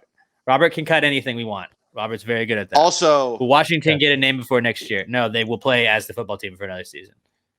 Yeah, and this is what's really going to hurt the Cowboys next year is that your coach is still Mike McCarthy and your quarterback is still Dak Prescott. Which second best quarterback in the division, probably. Can we just take a moment to laugh again about that contract? Give him that money. Oh, and you can justify it any way you want. Go, oh, the TV deal is coming in. $40 million is not going to be worth what $40 million is now. Fine. I don't think he was worth $20 million a year. I 100%. He would have got it from somebody, but yeah. Oh, he would have. I'm just saying, I don't think he's worth it. I legitimately, 20 million. I don't think he was worth more than like $25 million a year. Straight up. Because he's not accurate. But hopefully he's less accurate this year. And now he's got to throw against Adoree Jackson, Jabril Peppers, Xavier McKinney, Logan Ryan, and James Bradbury. So good luck on that. Moving on, though, that was the Comeback Kids segment. Now it's time for us to get into the What Would Jesus Do segment. If you are watching, perhaps you're a Rod Ryan Show viewer or a Rod Ryan Show listener that is watching on the Facebook page there. You're like, Alex, what are you talking about? The What Would Jesus Do segment? That seems bad. Well, when we were growing up, we had the WWJD bracelets. I had one. I know a bunch of people had them. But it never told you like what he would do. It should have been a WWJD 8-ball where you'd have been like, "Will, like, what would Jesus do in this scenario?" And then it would have just told you. But like we should actually make that. And like the answer is like probably something pretty cool. Walked on water. Forgiven. like just like the generic answers that we could get, like just roll a dice basically with that. But we didn't have a way of finding that out. Like it should have been a fortune cookie where you would ask what would Jesus do, you'd turn it over on the bracelet and it would have had the answer. It didn't. So we are here to answer what Jesus would do in these situations for you. Send us a scenario that Jesus would find himself in today's times. Use the hashtag PTGWWJD at Pass the Gravy Pod on Twitter, at Pass Gravy Pod, hashtag PTGWWJD. If you want to give us a follow on Twitter as well, I am at Alex J. Middleton, Pat's at not Pat Dion, and Robert is at Robert Barbosa03. Please go and give us a follow. But this is the What Would Jesus Do segment, and our buddy Jingle Blake Wonder made the jingle, and here we go. Hold on. This is a whole new setup I'm having to figure out, so it's taking a second. Right, here we go. This is the What Would Jesus Do segment. Jesus, Jesus, what would Jesus do? Jesus, Jesus, what would Jesus do? Put him in a situation in a modern time. If you wrote this jingle, do you think he'd make it rhyme? So think about this crazy world in which we live today, and how would Jesus handle it in any given way? All right. Shout out Jingle Blake Wonder. So this week's What Would Jesus Do comes to us from our reigning Pass the Gravy podcast Gravies Award MVP of last year, Josh Tree Caudle at Joshua Tree 713 on Twitter. And Josh says, if Jesus had a band, what would he call it? Did we lose Pat? I got no audio. I think Pat's iPad freaks out in between segments. Did I somehow mute myself? Like it doesn't show I'm muted. I don't know what's happening. Hold on. What? I'm back. Pat, can you hear us now? What about now? This is fun. I'm gonna leave and come back. This is okay. Okay, cool. Well, right now it's just Alex and Bobby. This is great. I mean, we were bound to have this happen. It's the first time we're doing a live podcast in this way. But so yeah, what would Jesus do? What would he name his band? What would he call his band? I don't know. I'm really bummed that this is when it happened with Pat, because Pat had a whole smorgasbord of answers that he had for it. But Robert, what did you have for some ideas? Like, what would Jesus call his band? We'll go on. Really, the only one that I could think of was Faith Plus One, and I kind of wish Pat was here because Pat would have loved that. You'd have thought exactly Faith Plus One from South Park. That was Cartman's. That was Cartman's band. Pat, can you hear us? Not seeming like you can hear us. This is fun. This is fun for everybody right now. But yeah, Faith Plus One is a really good one, but it would have to be like a 2-person band, you know? I think his Cartman's band had like 4 people in it. Oh yeah, because it was just a little bit more than Faith. You're right. But I feel like I like God Squad. I think God Squad would be a pretty cool one. If that was it. Let's see if we got him back. Are we back?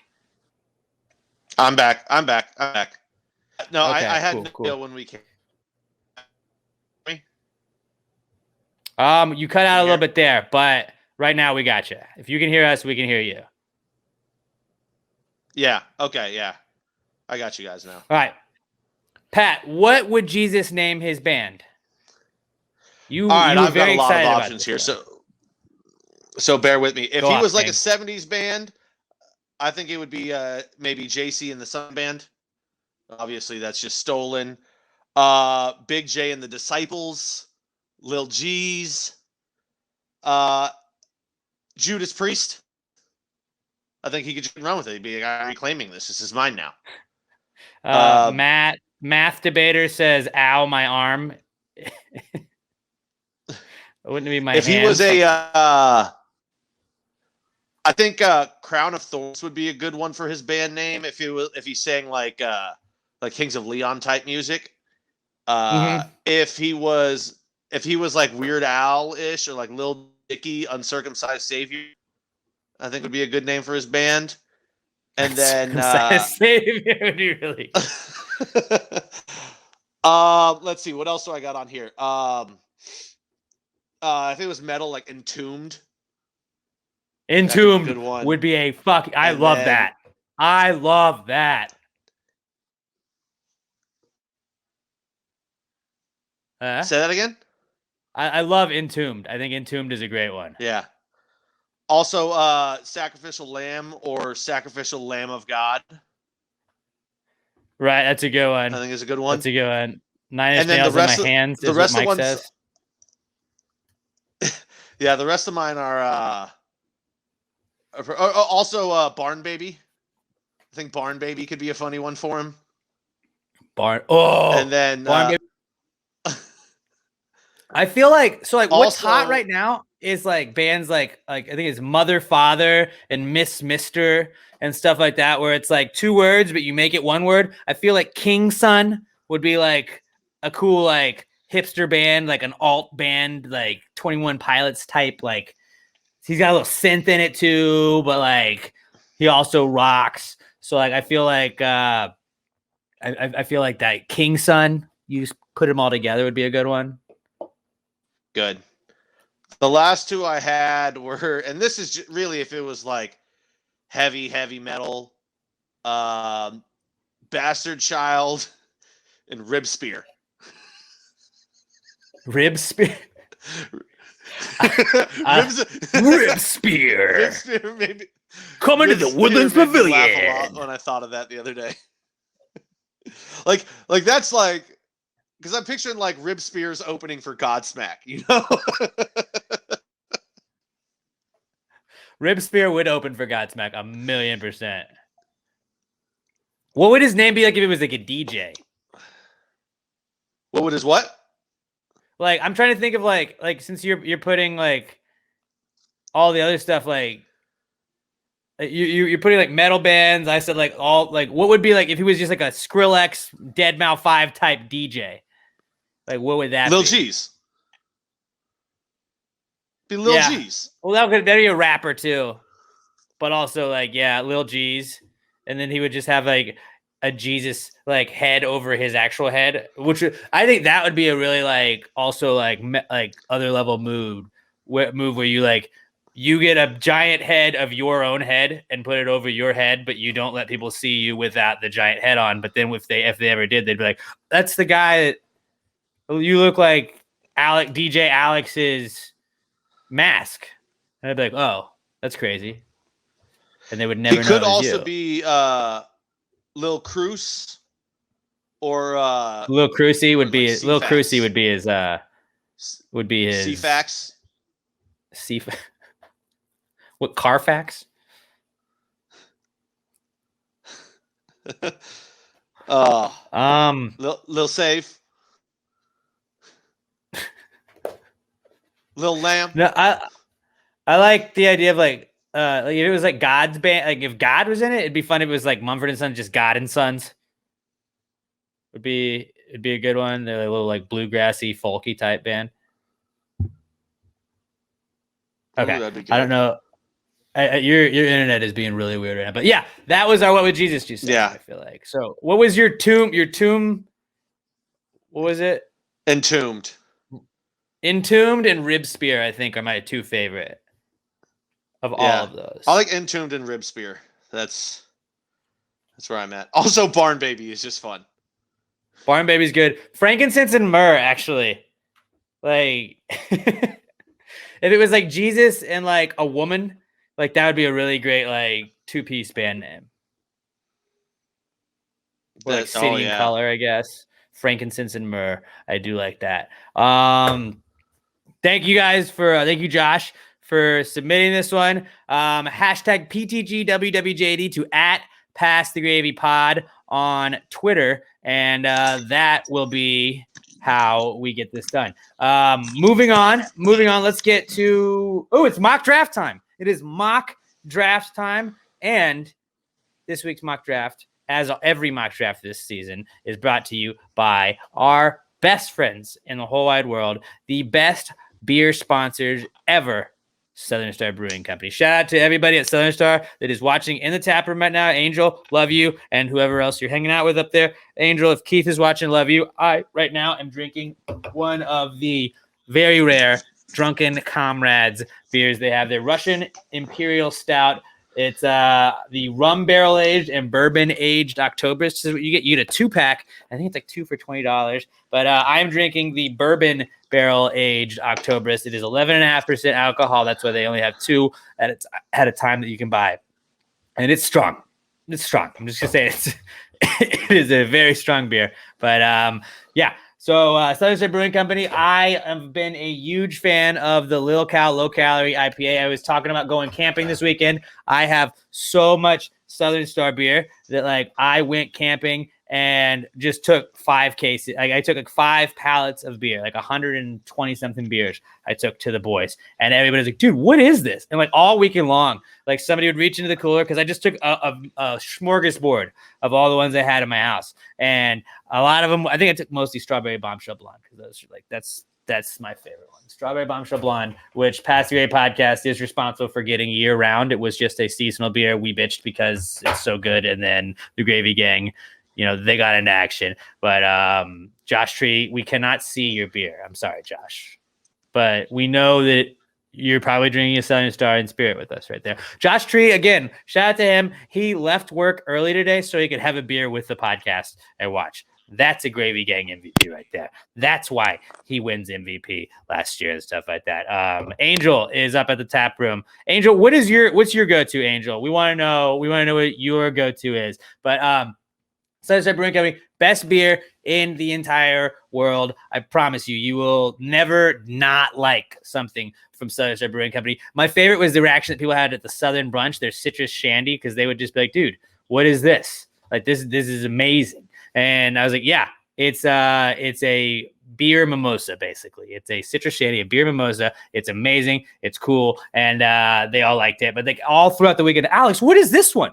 What is the Korova milkshake? They called it the Korovo milkshake. And I was like, no, that's their IPA that I don't think they're making anymore. But if you can find it, it's a real doozy and it's awesome. So yeah, Southern Star Brewing Company, the best beer in the entire world, the official sponsor of every mock draft this season. And I don't know if we have Pat or not. Do we have Pat? Are you with us?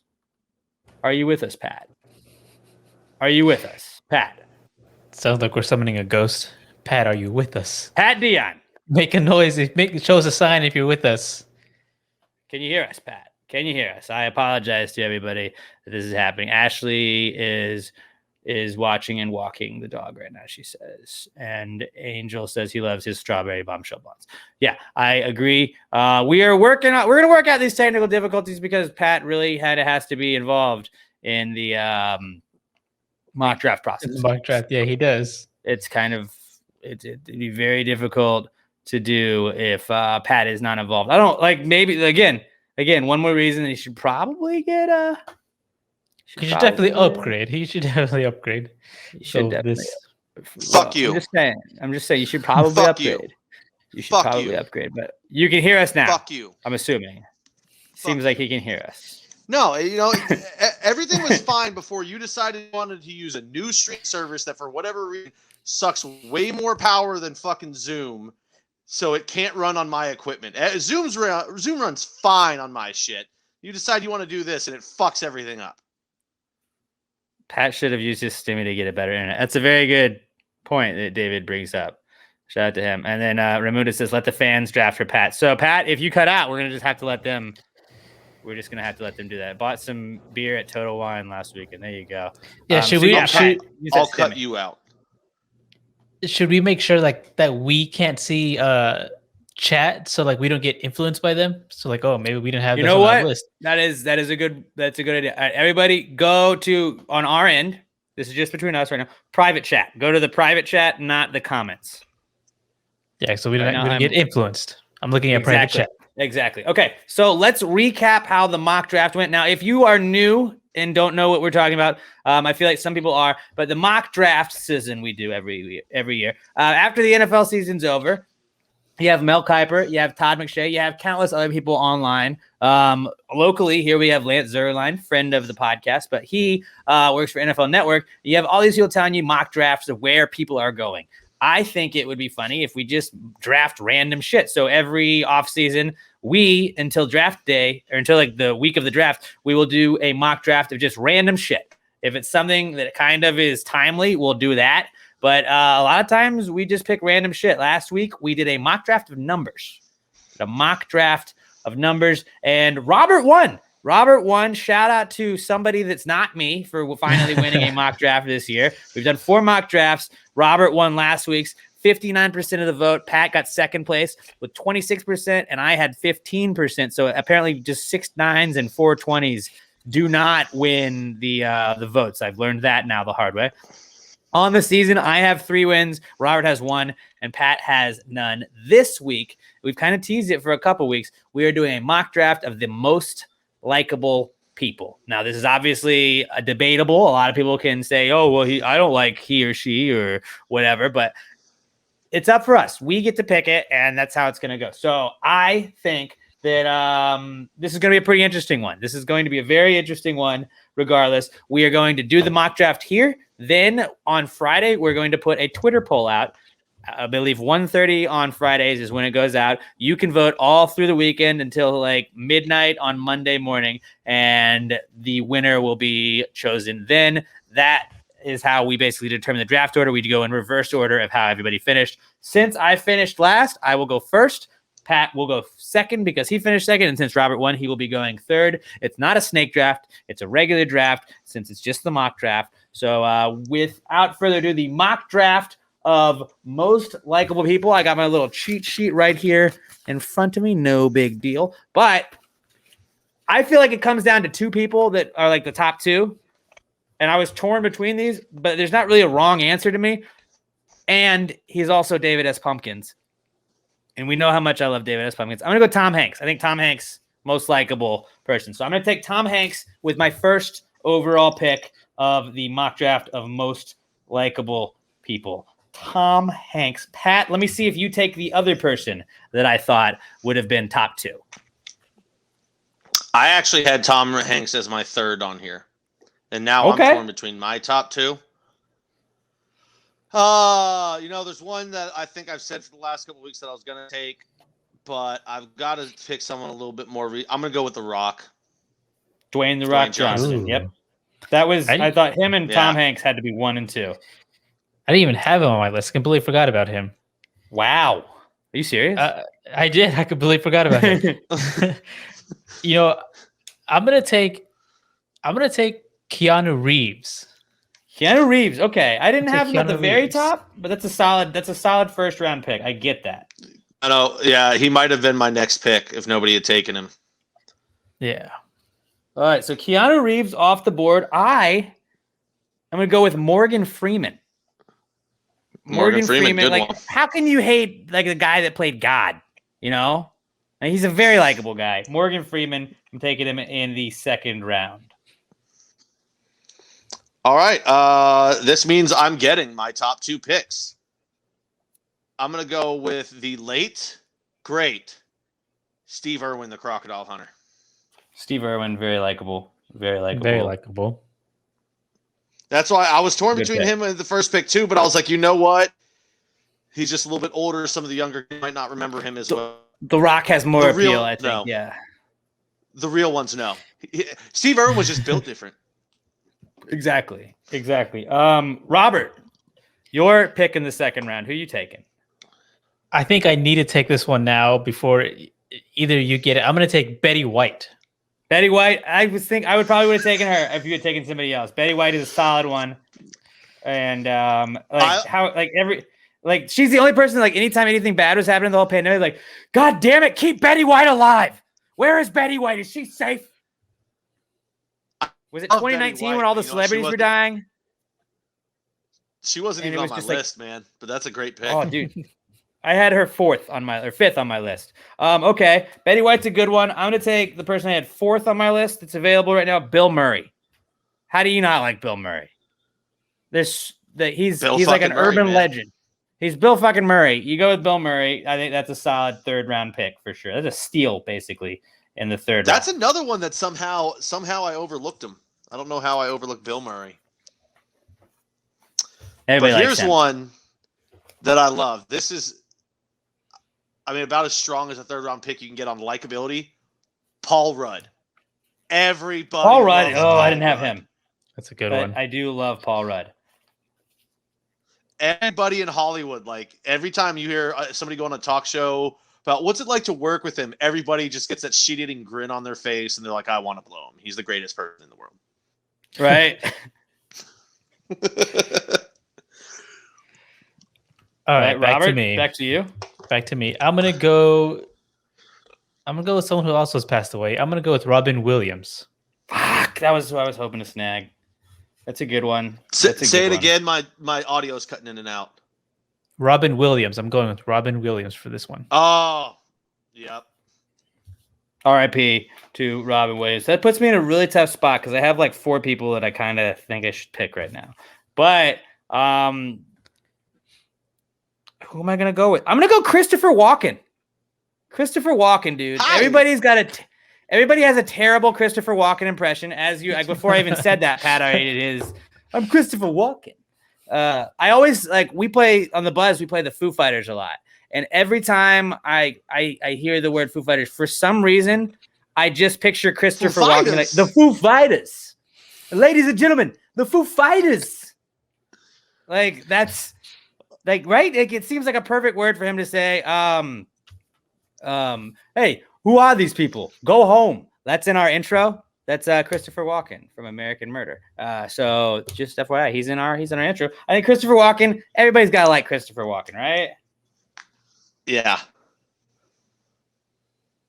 All right, Pat, your final pick. See, this is tough because I still have about 15 names on my list that I can. I have so many left. I'm going to go with, for a little bit of foreign relations, I'm going to go with our friend north of the border, Deadpool, our good old friend Ryan Reynolds. I like Ryan Reynolds. Yeah, Ryan. That's Reynolds who I was thinking of taking next. That's also one that I knew. I was like, this could be on Robert's list. I'm going to snatch a superhero guy right out from under. Good call. Robert, who you got? The final pick of the mock draft of most likable people. Ooh, I've got so many on my list. But I'm gonna go.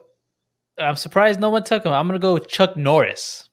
Chuck Norris is good. I just think we're so intimidated by him, Yeah, he's more. But yeah, it's a good one. I agree. And I don't know if Pat froze there, but no, he's back. He's back. Okay, yeah. So let's recap our mock draft of the most likable people here. I'm going to pull the comments back up. Comments are fair again since we've already drafted. But most likable people, my picks. I had Tom Hanks, Morgan Freeman, Bill Murray, and Christopher Walken. I'm not going to lie, it's a fucking solid list right there. Pat's list. He had The Rock, Steve Irwin, Paul Rudd, and Ryan Reynolds. And Robert had Keanu Reeves, Betty White, Robin Williams, and Chuck Norris. This is going to be a really interesting one. This is going to be a really interesting one. Let's see what the chat has to say. Jim Carrey. See, Jim Carrey, I feel like people don't like Jim Carrey for some reason. I don't like it. Adam Sandler, Ashley gets a lot of shit for his movies. I do not give out shit to Adam Sandler, but I just feel like he's a tough one. But Jesus, he was also killed. He was killed by people that didn't like him. So that was people that didn't like him.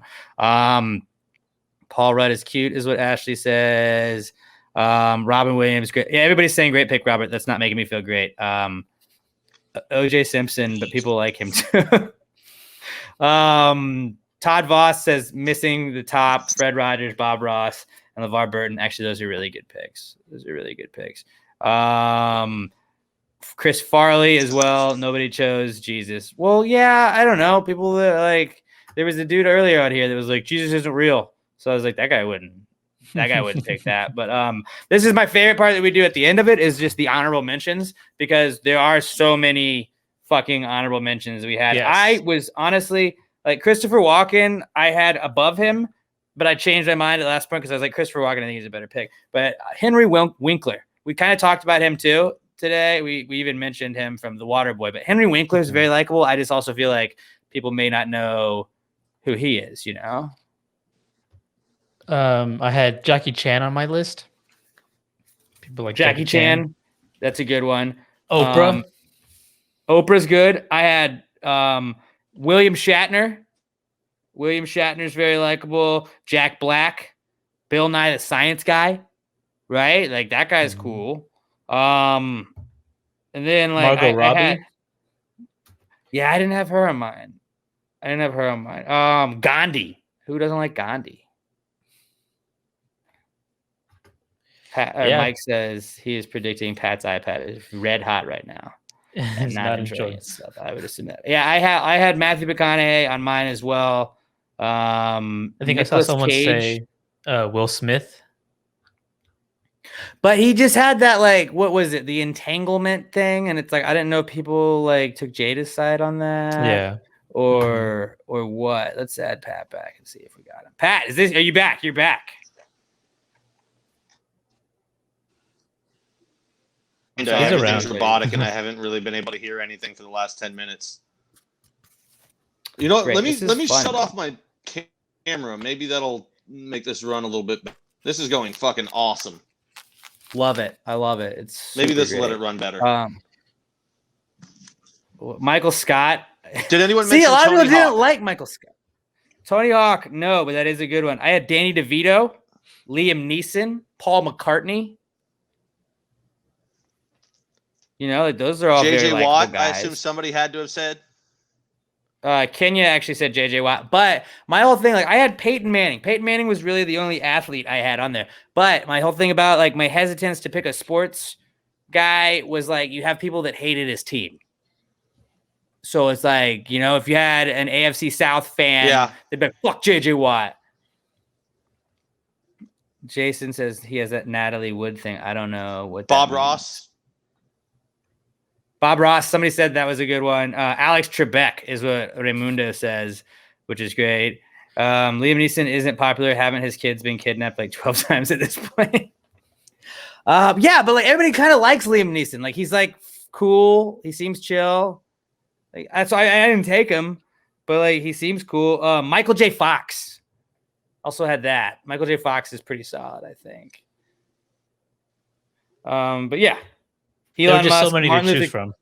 There were a lot, but again, Tom Hanks, Morgan Freeman, Bill Murray, and Christopher Walken for me. Pat has The Rock, Steve Irwin, Paul Rudd, and Ryan Reynolds. Robert has Keanu Reeves, Betty White, Robin Williams, and Chuck Norris. This is going to be a fight, a dog fight for this one, I feel like, and we'll put the poll out on Friday about 1:30, and you can make your vote then. Throughout the weekend. Josh Treek says Will Ferrell. I like Will Ferrell, but like my dad gets like annoyed with Will Ferrell. So I feel like Dave and Josh both said Will Ferrell. So I feel like that would be, you know, like that would be a problem. Gordon Ramsay, people do like Gordon Ramsay a lot, and then Dave Grohl. So yeah, good mock draft, everybody. If you have some mock draft suggestions, at PassGrayPod on Twitter, use the hashtag PTG mock draft, and we can perhaps use your mock draft. Let's move on now to the not cool segment. We got two more segments away, Pat, if you can limp through this. But the not cool segment is basically when I started this podcast, January 22nd of 2014. I didn't really do a great job filling an hour. So now we're going to like 3 hours. I feel like we're nearing 3 hours on some of these podcasts. So I've obviously figured that out. But we did the not cool segment. Was just one, it was a way for me to just vent about anything I wanted to. It was kind of like a therapy session, a free therapy session for me. And two, it's just that we were trying to fill some time. Mike says he can guess what Pat's not cool might be, but that's actually not a bad idea. So the not cool segment is just what something it could, if you got punched in the face by a random person that you didn't know, like that's a not cool. But also if you stub your toe going to the bathroom in the middle of the night, that's a not cool too. Anything that just makes you say, hey man, that's not cool. That is what this segment is all about. So let's move on to the not cool segment. But the not cool segment is brought to you by our good friends at Alamo Remedy CBD. I love me some Alamo Remedy CBD. I had the gummies. I think I gave the gummies to Emma. I think Emma's got the gummies, but the gummies are my favorite thing from Alamo Remedy, and their cucumber melon lotion. I use that lotion almost every day. I fucked up my foot a little bit, camping, running around, doing some dude shit, but so I've been using the Alamo Remedy Cucumber Melon Lotion out there. That's awesome. All of their products are priced at $17.99 mostly. They contain 250 milligrams of CBD, which is almost 50% off of the national brands. They know you guys are going to love it, and they know that you will be coming back because of all of their awesome stuff that they have. They also have the new hemp flower. It's not weed. It kind of smells like weed. It kind of looks like weed, but you know what? It doesn't have the effects. If you smoking a little hot leaf, you may feel a little paranoid when you go out in public. You do this with the Alamo Remedy hemp flower right there, you are not going to feel that way. You're going to be able to do anything you want. You can go out in public. You can hang out with the boys. Like, this is the Alamo Remedy hemp flower. No, it's not marijuana. It looks kind of like it, but it's chill, man. It'll give you a nice little like mellow, chilled vibe, and you'll be able to talk to everybody. You won't feel awkward in social settings or anything like that. Like if you smoked a little hot leaf. The CBD gummies, they got the lotion, the tincture oil, and the capsules. I believe that the hemp flower is $19.99. Everything else is $17.99. And I know they have the CBD chapstick coming out very soon. I'm definitely going to be trying some of that. But AlamoRemedy.com. Go to AlamoRemedy.com. Use our promo code PTG at checkout for 10% off of your order. AlamoRemedy.com. Promo code PTG at checkout for 10% off of your order. And let me give a quick shout out to, who was it that used our code? Alex O. He did not leave a full last name. Alex O ordered twice last week using our promo code. If you use our promo code, AlamoRemedy.com, use promo code PTG at checkout, you're going to get 10% off your order, and we're going to see that you use it, and I will give you a shout out on the following week's podcast. So if you go to AlamoRemedy.com, promo code PTG, use that, get the 10% off, let us know that you love it, and tweet them at Alamo Remedy and at Alamo Remedy CBD on Twitter and Instagram. Let them know you're supporting the people supporting the podcast. AlamoRemedy.com, promo code PTG at checkout for 10% off your order. The official sponsor of the Not Cool segment that begins right now, and it may fuck Pat's computer again, but we'll see. This is the Not Cool segment. Not cool, man. Dude, that's not cool. Not cool. Not cool. Dude, that's not cool. Not cool, man. Dude, that's not cool. Not cool. Not cool. Dude, that's not cool. Not cool. Not cool. All right. So if you'd like to send your Not Cools into us, hashtag PTG Not Cool on Twitter. At Pass the Gravy Pod is where it is. And again, it can be something big, it can be something small, but hashtag PTG Not Cool to at Pass the Gravy Pod. I'm going to pull the comments back up. And Ashley says Wheezy is very cute in her portrait. Thank you, Wheezy. I love my Wheezy girl. She's awesome. Oh, Alex O. That's Bobby McThunderwaffles is Alex O. Shout out to Bobby McThunderwaffles. Fantastic name. Fantastic name for Twitch, but he is supporting the podcast. Love you, bro. And then Noe, I know Noe Guerrero has been getting some Alamo Remedy as well. Let's move on. Kenya Valdez, she's gonna start off. She says her Not Cool is Pat's tablet. Pat's tablet is definitely also one of my Not Cools. But we're gonna start with some listener submitted Not Cools. Our first one comes from, here we go. Oh, we lost Pat again. So until we can get Pat back, let me figure this out. He heard you like, I'm out of here. This is getting frustrating. So our first listener submitted Not Cool comes from Mikey Paul at It's Just Mikey P on Twitter. He says his Not Cool is when the bar owner says it's okay to get on top of the bar for karaoke, but some douchebag sitting at the bar gets pissy. No, I didn't disturb his drinking. I'm just standing next to him rocking out. Okay, Robert, do you understand that? Yeah, I think so. Just getting on, the bar, and some guy sitting next to him didn't like that. He was just hanging out. He was excited for karaoke, or was he just like, one, you usually can't, in like most places, you can't get on the bar. Yeah, that surprised me. Most places won't allow you to do that. But I don't know which establishment you were at. But yeah, I don't know. That was very specific. Is what Mike said. Yeah, I think that's what this Not Cool is. Like it was obviously something that happened to him, but yeah, some douchebag sitting at the bar gets pissy. No, I mean, if you're dancing and like somebody gets mad, like then fuck them. But I'm surprised that he took the time to actually ask "Hey, can I get on top of the bar? Can I do that?" Which is super polite of him. yeah.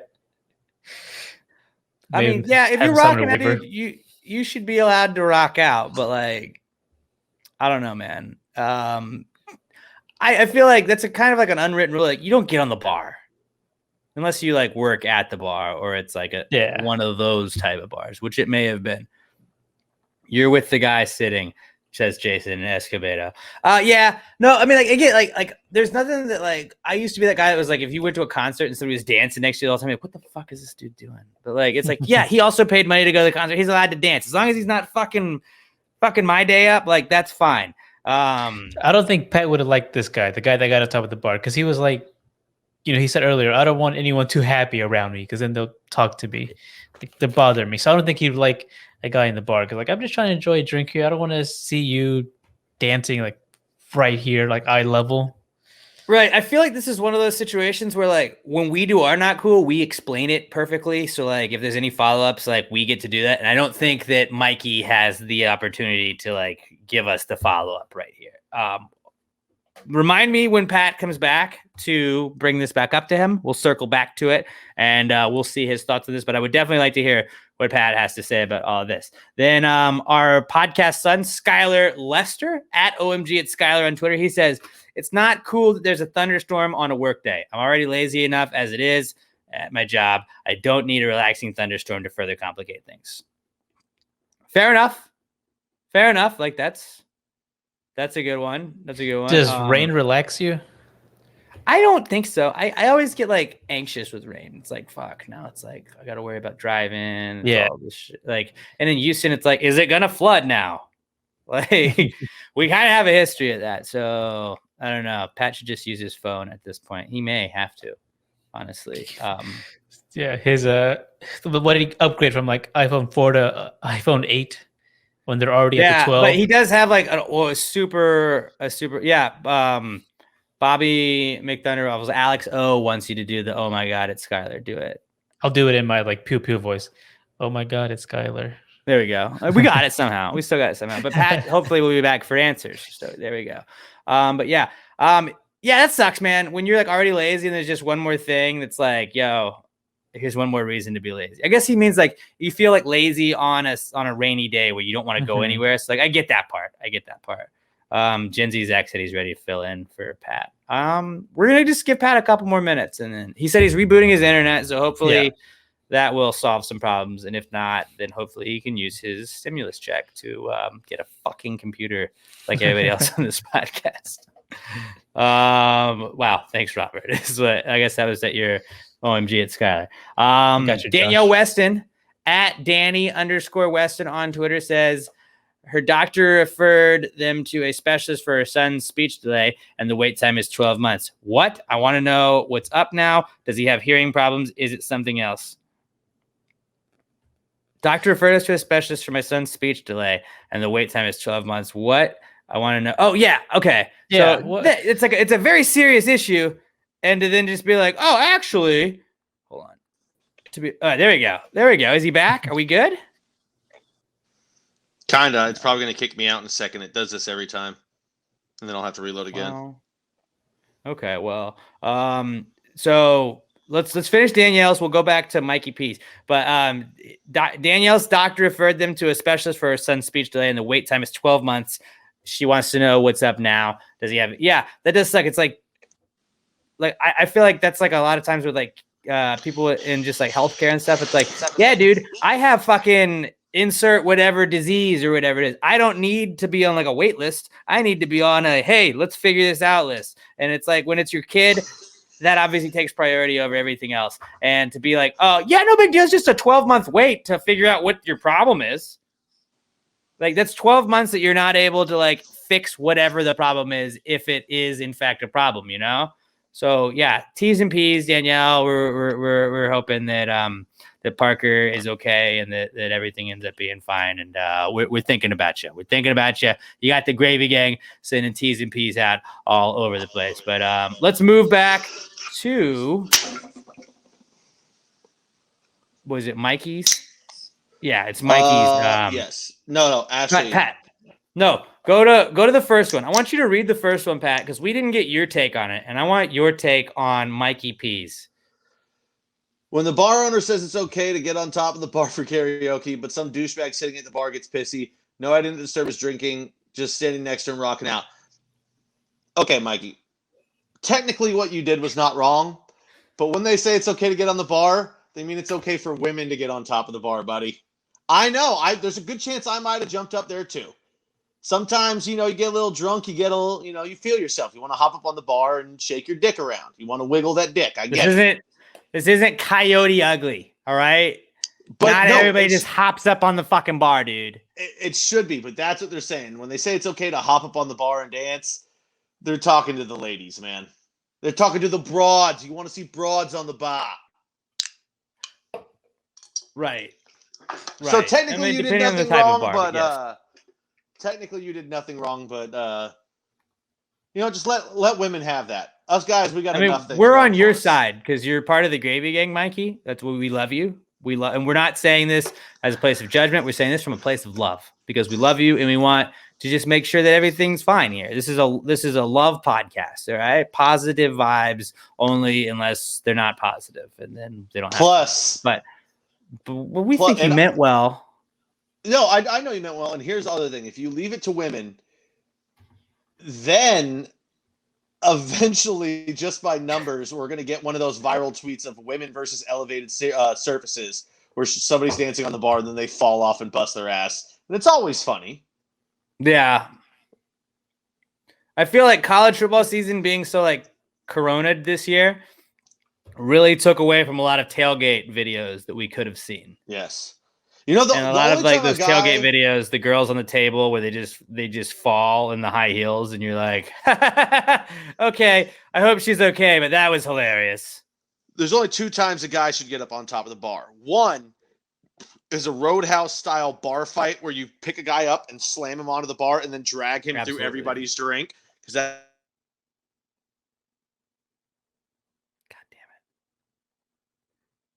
damn it. Okay, we're gonna wait it out. It seemed like he was going somewhere, but I don't feel great about this. I don't feel great about this, Robert. I feel like this is obviously it would happen today of all the days that we're doing any podcast where it is live. Are you back? I'm back. Okay. You know what? Fuck it. I'm moving rooms. I'm going closer to the router. Okay, good We're call. going on the move, guys. But you said a Roadhouse bar fight. And then what was the other scenario in which it's okay for a guy to get out of bar to you, in your opinion, at least? Bill's Mafia jumping off the bar to jump through a table. Okay. I'm cool with both of those. Mikey P, we agree with you though, bro. We get it. You meant well, but sometimes shit happens. Raymundo wants to know if you're using a Sega Dreamcast to record. It seems like it, honestly. If it would be a knockoff Sega Dreamcast, I would assume that it would be what he's using. If only I could do this through my new fucking Xbox, then it would run smoothly. But this is bullshit. Yeah, all Pat does whenever we play Xbox is Pat just brags about how fast everything is loading for him. And he's like, oh, wow, I'm already in the game, guys. I'm like, oh, I'm Pat. I'm already in the game. Look at me. But then hey, Pat, you also don't have a fucking computer and you have to use your iPad on shit. So yeah, like Mike said, this is probably not going to be, the live format will not be a regular thing. Yeah, this is usually why we record it and then put it back afterwards. So then it's not so we can edit a bunch of stuff just because we don't really trust a lot of Pat's internet most of the time. So okay, first of all, the only time it's ever been bad, my internet really, is if a storm is blowing through. Other than that, it usually works fine. But also, I'm telling you, I think it's that we're using StreamYard. Something about this is sucking way more power. Bobby McThunderwaffle says he'd throw a couple bills if you danced on a table. So yeah, that you got Alex O in your corner at least. I mean, do you want me to show a little nipple? No, we don't want to get kicked off of Facebook because of with the Facebook rules these days. You never know. You got to go to my OnlyFans for that. Yeah, dude, start an OnlyFans like that, and it's just you showing making your tits jiggle a little bit. He's not a millionaire that goes. Okay, moving on. Let's get to Ashley with an I, who's in the chat right now. Ashley Wilkins at Buster Healer Mix on Twitter. Her not cool is that her son's sleepaway summer camp is canceled for the second year in a row. He goes to a special camp for kids with cerebral palsy, and he can't keep up at traditional camps that will be open this summer. Yeah, that sucks. I know. Actually, on the Rod Ryan show, her husband Sergio called in and was talking. She was promoting like it's a cerebral palsy friendly like soccer league that her son plays in. I believe it's Xander, and he was saying how great it is for those kids, and it's like I can only imagine like the camps that are just for them are awesome, and a regular camp, yeah, that's got to be night and day. So I would assume he's probably not. Does that mean he's not going to go to the camp, or what? But yeah, I'm sorry. That is definitely a not cool. That now like that's one more time. And I mean, again, you got to chalk it up to the pandemic. They're trying to do it out of safety, I'm sure, but like that's just one more year that like you're not getting that. And like I get that like. It is just 1 year, but a lot of times, like, depending on the year you are in your life, you know, like if you're a junior or senior in high school and imagine like getting your last 2 years, all the cool shit you could do, like canceled, like that would really suck. You don't get to experience all the fun stuff, like about like growing up that like everybody talks about, like, you know, like I saw a lot of proms were canceled, graduations. They didn't get to walk at graduation, at least like not in person. And it's like, yes, there is a pandemic. So I get that they're doing it out of safety, but still like it's that sucks. So like it happened like, and it's easy to talk about. It's just in one more year, but yeah, it depends on where you are. And so Xander growing up like this, like growing up in this day and age, like he's getting older. So every year that he's not able to go to that camp, like he's going to age out of that camp, I would assume at some point, and he won't be able to go back. So yeah, Ashley does say that they are doing some weekend activities, so that's good to know. That's good to know. But that is not cool that it got canceled, regardless of the reason why. That's a not cool. And not cool can be something it's out of anybody's control. But yes, that is not cool. David Ruiz at David_Ruiz writes into our next not cool, and he says his not cool is when you get excited because you got your bonus at work, the stimmy, and it's payday all on the same day, but then your bills say, "Oh, so you got money, huh?" Adulting sucks. Yeah, that's the worst. But how much does he have to pay in bills that he's still like, oh, this sucks? Even he got a bonus, he got the stimulus, and it's payday. How much bills does he have to pay? I would still think you would have plenty left Maybe over. like credit card bills. I don't know. Like so what I do every month is I get paid twice a month, and I do I have one that like is my bills. Like bills, like I get paid Friday, boom, bills are taken care of, and that was my last paycheck, and I was just like, fuck.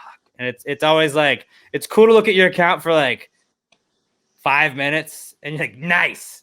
Actually, I'm about to move all this over anyways, but still. And then you get the paycheck the second time, you're like, cool, I can probably buy some other stuff. Raimundo says cocaine and hookers are expensive, so yeah, just I forgot about that. You did forget about that, but yeah, that does suck. It just when you think like, especially with the stimulus check, like that's an extra $1,400 that a lot of people are coming into, and it's like I'm fucking rich, but then yeah, bills are still due on the 15th, and it's like, okay, damn it, like I just got it, I'll just give it right back. What were you saying, Pat? Did I just lose audio again? Nope, I can hear you. Oh, okay. No, I was just gonna say, yeah, same thing. It's not that it's all gone. It's just that, oh look, I've got all this money, and then half. Fuck. I think that's more what he meant. Yeah, no, it's just like, oh yes, look at all this. Oh shit, responsibilities. Fuck. Right. It's like when like in in all the movies where they have like the heist, I would imagine like you like rob the bank, you get all the money, and then like you and your 3 friends go and you're like divvying it up. You're like, dude, we got so much money. And then it's just like all that money is just broken up into fourths. So it's nowhere near as much as the original haul. And it's like he got the big chunk of change, but then he had to be a responsible adult and like, all right, here's some of it, here's some of it, here's some of it. And I think a lot of people don't realize like the stimulus check isn't just to buy jet skis, guys.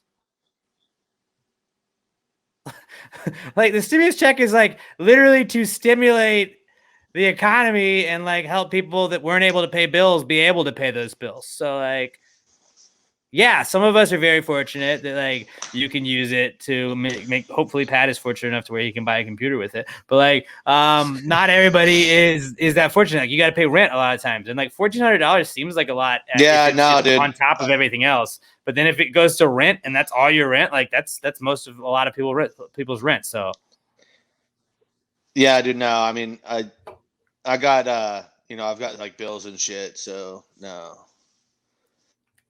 All my new laptop, Xbox. Sorry. well, Mike No, wants to know if Mike. you bought I an actually bought the Xbox.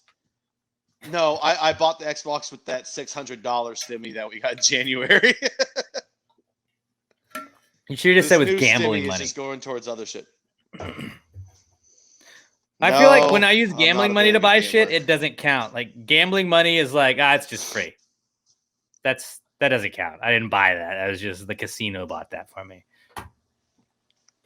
Yeah, no. Every time I get out and start making money on game, I'm high on stupid bets, and then it just backs off to where it was when I started getting high. Right. Every fucking Right. time. I'm addicted to action, man. So let's move on to our next listener submitted not cool. It's from Raimundo Benavides at K Mundo B. Pass the Gravy's reigning man of the year from last year. His not cool is that his dog James, he's 13 years old. He has arthritis in his leg, and it's giving out on him out of nowhere. He's on pain medication and joint supplements now. Rest for 2 weeks, dude. Anything with a dog, man, that is T's and P's, bro. I know, and like I don't know if y'all have seen the pictures of James, but James is a fucking gorgeous, very, very, very good boy. And yeah, man, arthritis on older dogs, that fucking sucks, dude. I mean, hopefully that was like the only thing that he had, and like he can heal up after these 2 weeks of rest. And he also like followed up with his tweet and said, I did buy him all of the treats though. So he got a bunch of treats. He's a good boy. He's resting up, and he's probably like, the best thing about dogs is like they don't even know things wrong, you know? They don't even know anything's wrong. And they're just like, haha, I'm just hanging out. And I love you, man. And like they just want to hang out with you. So that's good. And Raimundo says he is doing better now. Is it weird like when I know like everybody, like I like that when I know like the Gravy Gang's animals. Like I know that he has Amy and James, his cat and his dog. And I think I like it when people names are also animal names. I think that's great. And I think that Amy as a cat and James as a dog are fantastic people names for pet names. So like shout out to Mundo for having some great names. But yeah, dude, that sucks, man. And, you know, hopefully the medication they give him and all this stuff. Also look at some of that natural stuff that you can give him. And I think that'll also help too. But yeah, man, T's and P's, we're thinking about you. And hopefully it only gets better. And then Ashley says she's glad he is doing better now. Let's move on to our next one from Gen Z, Zach Woodruff at Salsa 6,800. He's probably our front runner for Rookie of the Year right now. But Zach says his not cool is being forced to play keeper in a pickup soccer game for a bit and taking a full power shot from 10 yards out to your hapless wrist and missing work for 3 days because you can't lift anything. The old sprained wrist, I feel like that's probably what that was. A sprained wrist. Honestly, a sprained wrist, like they always say like a sprain is worse than a break in a lot of instances. And I remember in like football in high school, like I would sprain my wrist all the time, falling down on it hard. And like you feel like I've never felt like more of a bitch than when I had like a sprained wrist, because you're like, I'm gonna go like at school, like I'm gonna go unlock my locker, and you're like, like anytime you like just move your wrist, it's just pain. And also, Zach, maybe like have you thought maybe that's karma, because in our pickup game we were playing a couple weeks ago, it wasn't really Zach's fault, but he like hummed a shot in at me and I saved it. And then it was like right after I turned 31, and it was just like, oh hey, your back hurts now. And like my back just went out on me, and it was like, this is great. So I feel like I don't want to say it's karma, and I'm sorry that you hurt, but yeah. A lot of people would say like it's easy to just be a keeper in these pickup games. It's not easy. It's not an easy job. Maybe that's why the Dynamo should sign me, because I'm the guy who's willing to go out there and do it. But then Zach did send us a little picture on his Twitter account. I can't share it to y'all right now, but at Salsa 6,800, go and check out his Twitter, and you can see it there. And it looks like he's got a little bruise on his wrist. But yeah, dude, that fucking sucks. That fucking sucks. Mike Fish says, "Sure, Zach, you hurt your wrist during a soccer game. Keep telling anyone that. I'm sure they'll believe you." Like a little, one of those kind of. Everybody's had some of those injuries before. Everybody's had those before. Then Zach's gonna have to sue Hustler Magazine and carpal tunnel. that he might. But Josh does say he may have had to keep because I went camping. That's very true. And I will be playing this weekend, Zach. If you're down to go, it looks like we may have an 11-on-11 again. My negative energy and feelings manifested into that shot. Just be better, Zach. I will not pay the bill. I will not pay the bill, but yeah, he's not a keeper. He's not used to having to be a keeper, and it's not easy. I know the saves, sort of, but I know some of it. But yeah, that does suck. Just especially when anything's like in like a pickup thing as like an adult working like a real full-time job and shit. You're just like, oh, now this is gonna fucking like hurt my money. I don't like that at all. But yeah, that sucks. I'm so terrible. That's why I would one, I'm not good at basketball, but two, like I would never want to play basketball because like in those pickup games, like people tear ACLs or not ACLs, but Achilles all the time. And like I would hate being the guy that has like a torn Achilles or a torn ACL, like going into work, being like, haha, just gonna be this guy for the next couple of months because I played a sport on the weekend, not professionally. Like if you're a pro, like if you get hurt, like Saquon Barkley went out with his ACL, but like he's a fucking NFL player. So it's like, yeah, well, I play football for a living. It wouldn't be like me going into work, be like, yeah, oh, no, I was playing soccer, tore the ACL. Like, cool. Like, what do you do? I work in radio. Oh, you just look like an idiot with crutches for most of the year now. So we're going to stay away from that guy. And now Zach's just talking. Zach, we don't condone violence. We don't condone violence in our chat, please. Please keep away the violence. Our next, Unless not cool, you from Josh violent, Tree. then go for it. From Josh Tree Coddle at Joshua Tree 713. He says his not cool is that he was messing with fiberglass and now he's all itchy. I thought I washed my hands thoroughly before I took a piss as usual. Oh no. But like I said, I'm all itchy. I hope it's worded good enough for y'all. Haha, I wouldn't care. So yeah. That's basically him taking a shot at how he can't spell a lot of times and has a lot of run-on sentences. But then also he, fiberglass and then touching the dick. Like, yeah, itchy Josh, I dick feel like we syndrome. shouldn't have to tell you, don't play with fiberglass. Don't do it. No, I Well, assume if he he's doing was it actually, for- installing it in his home or something. But wear some fucking gloves. Like, what are you doing? T's and P's for Josh. Like, yes. what are you doing? T's and P's at Joshua Tree Coddle. Yeah, that sucks, dude. That does suck. T's and P's your penis and B's. T's and penis. Really. But T's yeah, and P's to your Franken beans. Exactly. I think fiberglass is fiberglass another word for crabs. Maybe. I think it was probably legitimate fiberglass, but at least he didn't try and eat it and think it was cotton candy. That would have been worse. Maybe.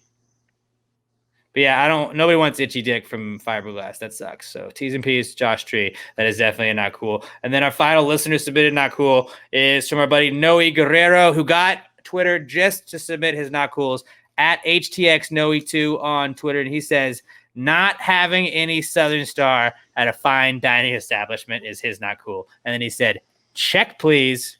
I honestly hope that is true. Like, that would be absolutely hilarious if he's like, yes, I'll have a filet mignon and I'll take a Southern Star bombshell blonde. Like, we don't have any Southern Star. He's like, check, please. Check, please. Well, then I'll see myself out. Like, he got the bread and everything. They had appetizers, and when he ordered the beer, he's like, no, send it back. I'm out. I'm done. That's a real Gravy Gang member right there. I'll tell you that much. But okay, let's move on to our not cools. I have one I can start us off with if you'd like. It relates to my camping story. I kind of teased it earlier, so I'll go first. Mine is getting the bubble guts in the woods, and then just like it came at me like lava. And it was one of those, like, I had to make a decision where I had been holding out, going to the marina to take a shit in that bathroom all weekend. and then it was like the last day. Like I had packed up my truck. We were getting ready to like leave and stuff. I was probably like an hour from leaving, and just like I was sitting there. We were hanging out. We were talking, and then I just like I'm about to shit myself. I'm about to like I just it was one. There was nothing at all that made me feel like I had to go, and then just you're about to shit your pants, and so I just like got up. We had some toilet paper, and we had these like dude wipes, and I just grabbed those off the bed of my truck and just walked. And like, where are you going? I was like, I got the bubble guts. I gotta go. And I like fast paced, like sweat walked all the way around these trees where nobody could see me, and just it was gross. It was gross. So not only did that happen, but then I'm done. Used the dude wipes, cleaned up. I even had like gallon jugs of water that I bought, and I brought some Irish Spring that I was like washing my hands with, just make sure I was clean. And after I finished that, dried my hands off, bubble guts again. And I was like, no, I had to go back. I did it. Happened 3 times, dude. It happened 3 times. And it was just, oh my God. It was disgusting. And like, you ever trying to shit in the woods as somebody that doesn't shit in the woods on the reg? Like, you got to make sure it's like not going to get on your fucking pants. You got to make sure it's like I had to pull the pants to like the fucking knees, squat at the right angle. Like it was fucking terrible. It was fucking terrible. I didn't have a pine cone to wipe. I used toilet paper, and we had dude wipes afterwards. Did I bury it? Yes, we did bury the shit. Shit was buried because I'm a classy kind of guy. I took the shell back out. I cleaned it up. But it was like, ugh. Did my Minute Maid Park story, we've all heard that. Did I what? Did you get any splashback on the back of your legs? No, thank God. Like I fucking had the perfect angle, dude. But it was like basically what I figured out is the perfect angle to not get shit on yourself when you're shitting in the woods is like the most uncomfortable squat that you've ever been in. It's like you're not like low enough to where like, it's like comfortable to squat. You're not in the middle where it's like you're just like you're balancing the whole fucking time. And so like the whole time I'm like shitting and then like diarrheaing and shit like that. And then it's like also I've got to like make sure I'm keeping my balance the whole time. It was like, honestly, if I can say I'm an athlete after that. That was an athletic move in not falling in my own shit or shitting on myself. I feel like that would be like an elite athlete move in being able to balance that well, be able to get that shit done. And just, I was inexperienced. I was a rook going into there, and the bubble guts just caught me the last day. Not even, it was the last day, but it was like right before we headed out, and it was the worst, dude. It was the worst. Dave says to jump. Dude, it was one of those, like, I didn't have time. I wouldn't have made it to the lake. I made it as far as I could make it possibly without being in everybody else's line of sight. And then, boom. It just, it was the worst. And the fact that like then I washed my hands and thinking it's over, and then just like a wave of it comes back again, that was the worst. So getting bubble guts in the woods after I had made such a good point and a good deal about like going to this marina, shitting, taking care of business. I already shit that morning. Too.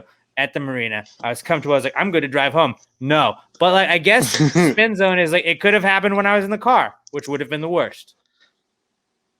Yeah, forget the dude wipes. Dave's right. You should have just jumped in the lake. I didn't have time to make it to the lake. Maybe, does he mean afterwards? What? Does he mean like afterwards jump into the lake to like clean off? Yeah, that's possible, I guess. Yeah.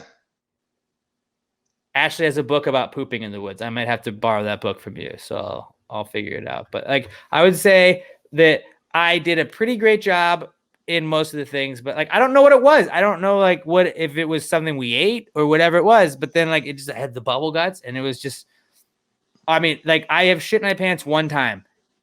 And that was that Minute Maid Park story where I was at that Astros Yankees game, and just like, I couldn't make it. I had to run back into Minute Maid, and I couldn't make it all the way to the bathroom and I shit myself, and that was one of the worst nights ever. And then shout out to Emma, who obviously loves me because she distracted an Uber driver while I sat and like just hovered in a seat, and then I was like, it's hot in here. She's like, can we roll the windows down?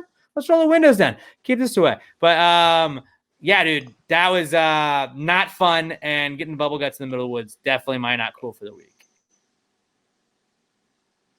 It's pretty rough. Sorry that It happened to was. you. It was. Thank you. You want to go Thank next, you for Robert? being sorry. Sure.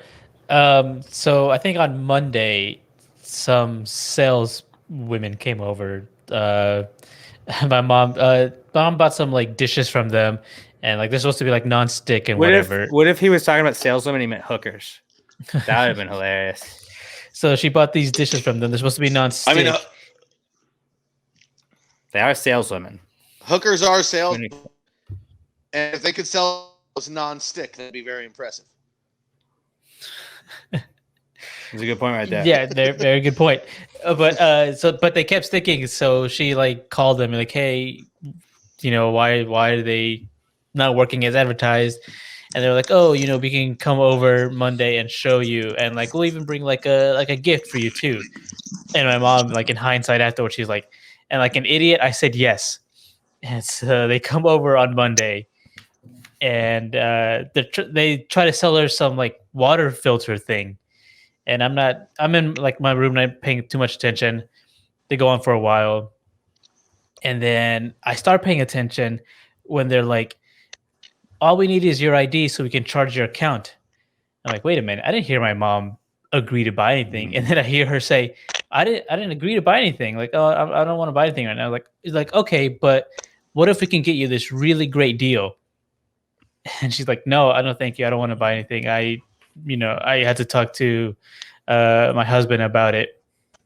But they're like, but if you get it today, you can get this really great deal. She's like, no, and like also I just started a new job, so like I'm still don't have a lot of money. Once again, they're like, but what if I can get you a great deal? I'm like, oh my gosh, these people are really persistent. I texted my mom like, do you want me to go out there and tell them to leave because they were not getting the hint? No matter how many times she said Those are the no, worst kind of people, dude. no matter how many times she said no, they were like, but what if I can get you a great deal? Oh, so annoying. And my mom kind of hinted at like, oh, so like my husband's kind of coming soon and you're parked in his spot, so like maybe we should wrap this up. It's like, oh, okay, we can wrap this up, but first let me show you how the water filter works. They just would not leave. They would not take the hint. They just stayed there and were very persistent.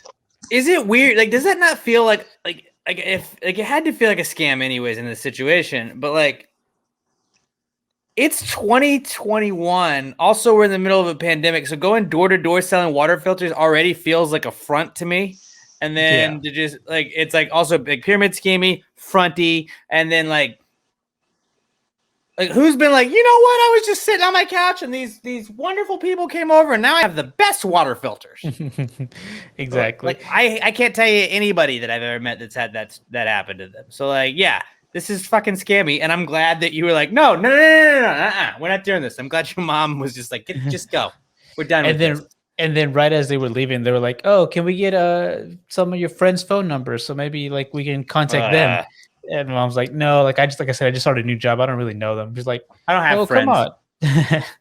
Essentially, pretty much what she had to tell them. She had to tell them like three times or so. Like, no, like I don't have anyone. But nope, they. I wish I was there for that. I would have pulled the full-on Ari Gold pop. Get the fuck out! I love Ari Gold. Yeah, That's how you handle those people. Except I bet Robert and his family is nice for that. But it would have been great if he did. Get the freak out. Get the heck out of here. Shut the front door. Literally, shut the front door behind you. Kick rocks, Get out, buddy. Yeah, my mom was really nice, and she like, they're inconveniencing me and whatever, but like I'm trying to get them to go. I'm like, I texted her, like I said, do you want me to go out there and tell them to leave? Because I will tell them to leave. You should have just done it. As the good son, you should have just walked out and be like, we need you to leave our house now. Maybe I should have just done it. You could have just done that. Get out of my house. Just leave. Hit the road, Jack. I like that. That's a good idea. All right. That was a solid not cool. That does suck that it happened. It's like saying like that's a good not cool really means like I'm really sorry. basically now. That's what that has evolved into. But Pat, what is your not cool besides your internet and technical issues during the podcast? Yeah, that's not. I mean, it worked perfectly fine for the first, I don't know, 50 minutes, and then it started getting a little choppy, and then it got downright awful, and now it's at the point where since I've come back, I'm catching like 4 to 6 out of every 10 words you guys say. It's just I don't know what's happened. Solid. I blame Robert in his witchcraft. No, it's not his fault. It's his witchcraft fault. It's because you didn't put the salt around your iPad. Damn it! I should have encircled my house with salt. Fuck. Should have thought about that. I'll think of that. Also, when I was up this weekend, I was loading something into the bucket. Like, there's still a bunch of down trees and shit up there at my parents' house. I was loading something in there. I told my dad, don't move the bucket because I was holding a very, very heavy tree trunk, and he dropped the bucket. So like, it basically felt like he almost pulled my shoulder out of socket, but it didn't quite. And then I did a bunch of push-ups for God knows what reason. So now my shoulder hurts a lot. That's not a lot of fun. Let's see. Sunday, I was trying to, just go through traffic in the left-hand lane. And I'm in the second left-hand lane, but there's a car in the left-hand lane that's going a little bit faster. So I go to get behind him, and the asshole immediately brake checks me.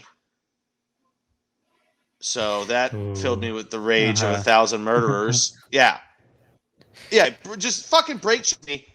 Then accelerate faster than he was before, but still not as Did you hit fast him? as I was going. No. He just, for no reason, hits the brakes in the left-hand lane when I'm just trying to get behind him because he's slightly faster. Brake checks to slow him out. Like, it fucking pissed me off. But I got the bullshit ones out of the way. The real not cool is the reason I was in Fredericksburg last week was not the Friday. We just had the Friday before. We had put my grandmother into hospice care. She didn't wake up that morning. Brought her to the hospital. They weren't sure what was going on, but they basically knew. So my grandmother, she passed away Thursday night. Oh, man, I'm sorry. But it was good. I got to go up. I got to see her. I had known even. I drove up Tuesday night after work, so I got in at 2:00 in the morning. But I got to see her. It's obviously it's awful. It sucks, but it's it's better off. She was. So from Friday, well, technically, yeah, because she didn't wake up Friday morning. So for a week, she was just laying there unconscious. But they kept her comfortable on morphine, and got to make my peace with it. My grandfather, he's actually doing pretty well.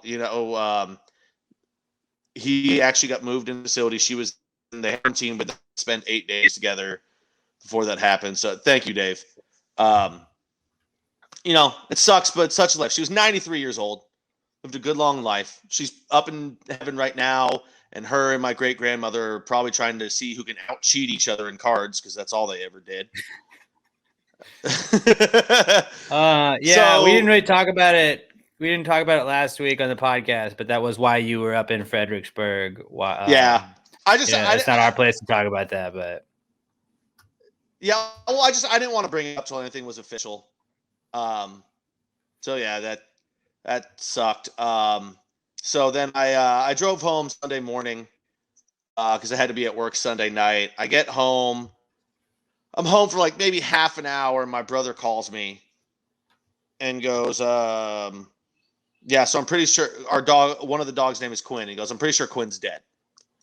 He goes, I just moved the couch, and she's just laying there with her tongue out. So, and she had some heart failure and everything. But I think a big part of it, too, was she basically lived down at the secondary house with my grandparents, and them not being there anymore, I think it was really hard on the dog. So I was just like, oh, man, this is just, man, what a fucking great week for me. Gut punch twice in that weekend. Yeah, and like I probably didn't have a lot long. I mean, it was very unexpected for the dog. But I thought she maybe had 2 years left. She's lost a lot of weight in the last couple of weeks, probably 15, 20 pounds, but she was still way overweight. And like I said, she had heart failure from being just fat as shit over the last couple of years, but she was a great dog. And the it still makes me laugh because my brother told me when he called me to tell me that he goes, yeah, I was in the room earlier and I heard Dad before they left because they went out to a winery or something that day and goes, I thought I heard him say, oh, Quinn just kind of lay because she has different spots in the house where she'll lay, and he goes, oh, she's got her head kind of tucked underneath the bed or underneath the couch. I hope she's not dead. Ugh. It was a funny Sucked, joke but then. Fair enough. Yeah, Ashley, the dog definitely wanted to go and be with my grandma, and I'm sure she's sitting there barking in the fucking face, asks to butter the bread before she gives it to her now. God, that dog's picky. But I love dogs like that are picky as shit. Like they're like, no, I get my toast this way. Like, you get toast? You're a dog. Yeah.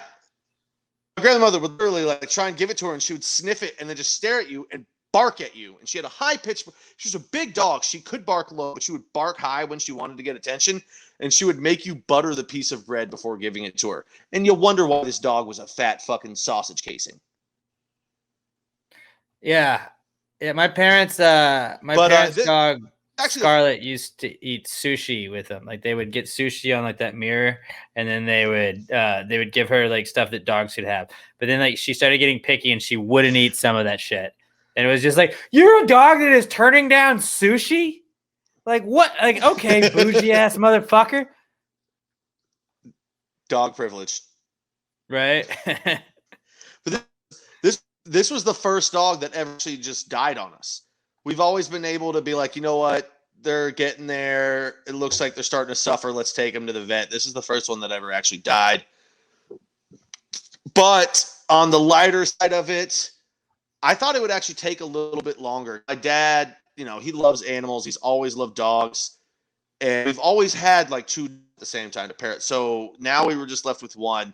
My brother went online and actually found another, like a new puppy, or a litter of puppies. It's purebred lab. So they drove into San Antonio yesterday and picked it up, which coincidentally was National Puppy Day. Right. So Perfect. we've got that going on, but now we're dealing with the thing of naming the dog. And we promised our mom that she could name the last dog that we got until me and my brother just decided, we're going to name it Leia. Like, yeah, our dogs, we need Princess Leia. No. So me and Andrew are going through names. We're spitting them out. I thought Whiskey was a great name. The dog, actually, as soon as it got home, it was laying on the bed or couch or whatever. My brother walked over and started licking the whiskey bottle. Oh, yeah, it's perfect. My mom's like, no. Like, okay. Tessie, no. Finally, we're like zeroing in on Bella. And my mom's like, you know what? We should name her Annabella. Like, God damn, stop being difficult with this. We have What you want to name it? Bella already. Annabella or Annabelle. Like, no. It's just Bella. The dog doesn't need a 4-syllable fucking name. My dad's that way. He's Bella. like, dogs have to have 2-syllable names. And I had Felicia, and he's like, that's not a dog name. It has to have a 1 or 2-syllable name to be a dog. And I was like, I mean, it like maybe. But Whiskey, yeah, Josh Tree says Whiskey is a great name. I think Whiskey is a great name too. And you can call it Whisks. I really Tessie because Tessie with the Red Sox, it kind of goes together, but like we were going back and forth, but then it seemed like we were narrowing in on Bella, and my brother texted me while we were doing this podcast today and goes, now Mom wants Annabella. And like it was one of the times that if you guys are watching, my headphones came off. Usually it's been coming off because it's been choppy and it hurts my ears. That time it came off because I almost threw my headphones against the wall because I was like, God damn it, why does my mother have to make everything so fucking difficult? You talk to your mom on headphones? What? Do you talk to your mom on headphones? No, I was saying my brother texted me, and I've been taking, like, while we've been doing it, if I take my headphones off, it's because it's choppy. But I took them off because I almost hit the wall when my brother texted me that she wanted to now name the dog Annabella. And I was like, Jesus Christ, Lori, just for once, roll with it. I feel like Josh Tree says there are too many Bellas. I feel like that's a lot of Bellas. There are a lot of Bellas. Like Bella and Stella are very popular dog names. He said Stella, and I was like, well, that's Big Cat's dog. so we can't take that one. And it's Jay and what's your face's dog from Modern Family. I mean, there's a lot of good girl names for dog, like, you know, Maggie and Lily and all these great names. But unfortunately, my grandparents decided to have a lot of protected sex, and now I've got 30 cousins. So all of these girl names are taken. We don't want to name the dog when we've got a cousin that has the same name, you know? Right. I don't know if I'm cutting in and out. I feel like I keep getting phone calls that are fucking with my headphones.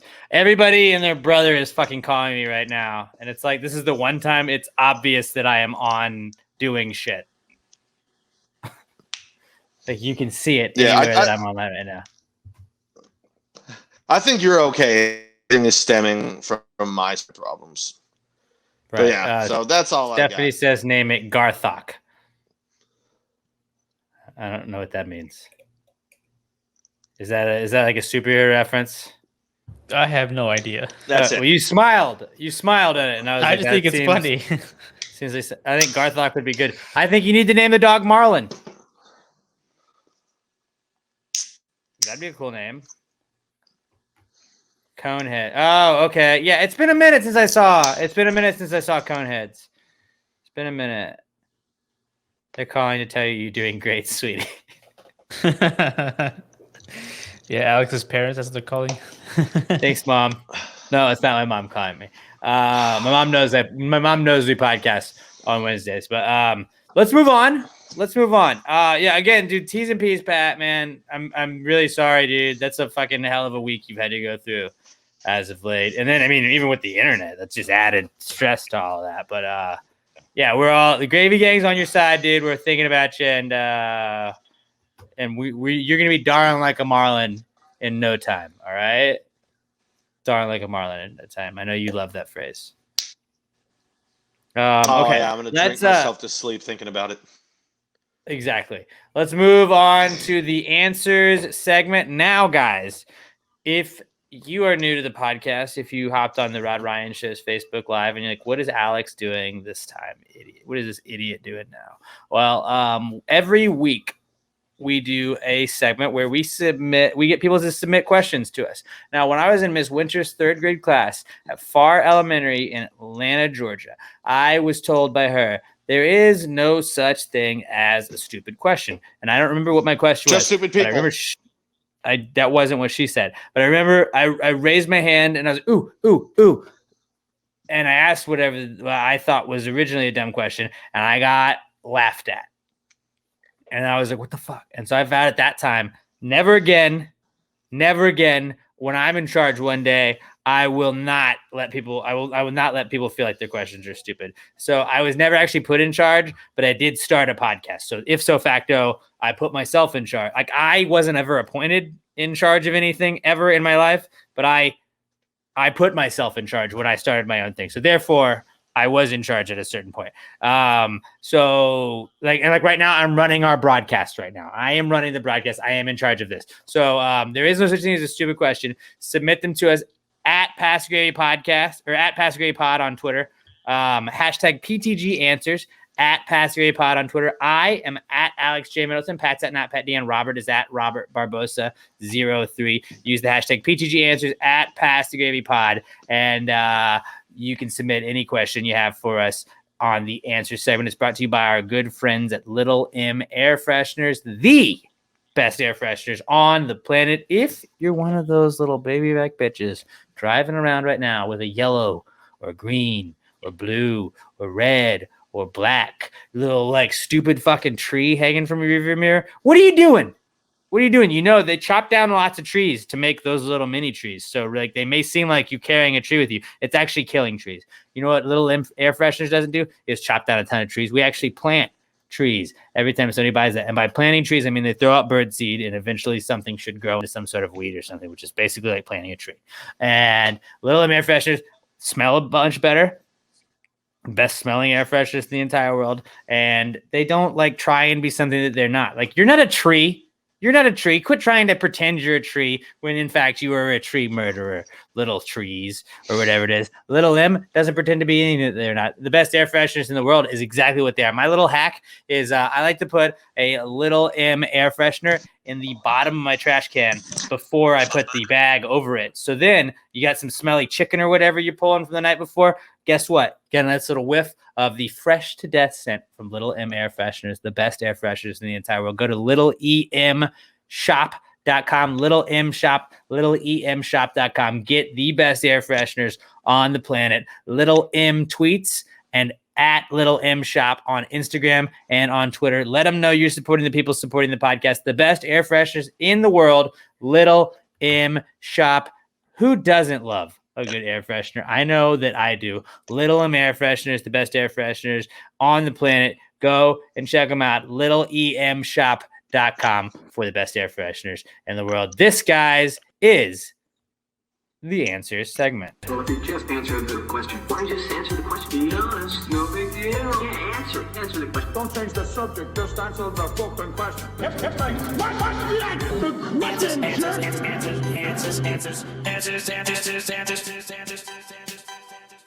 Any questions?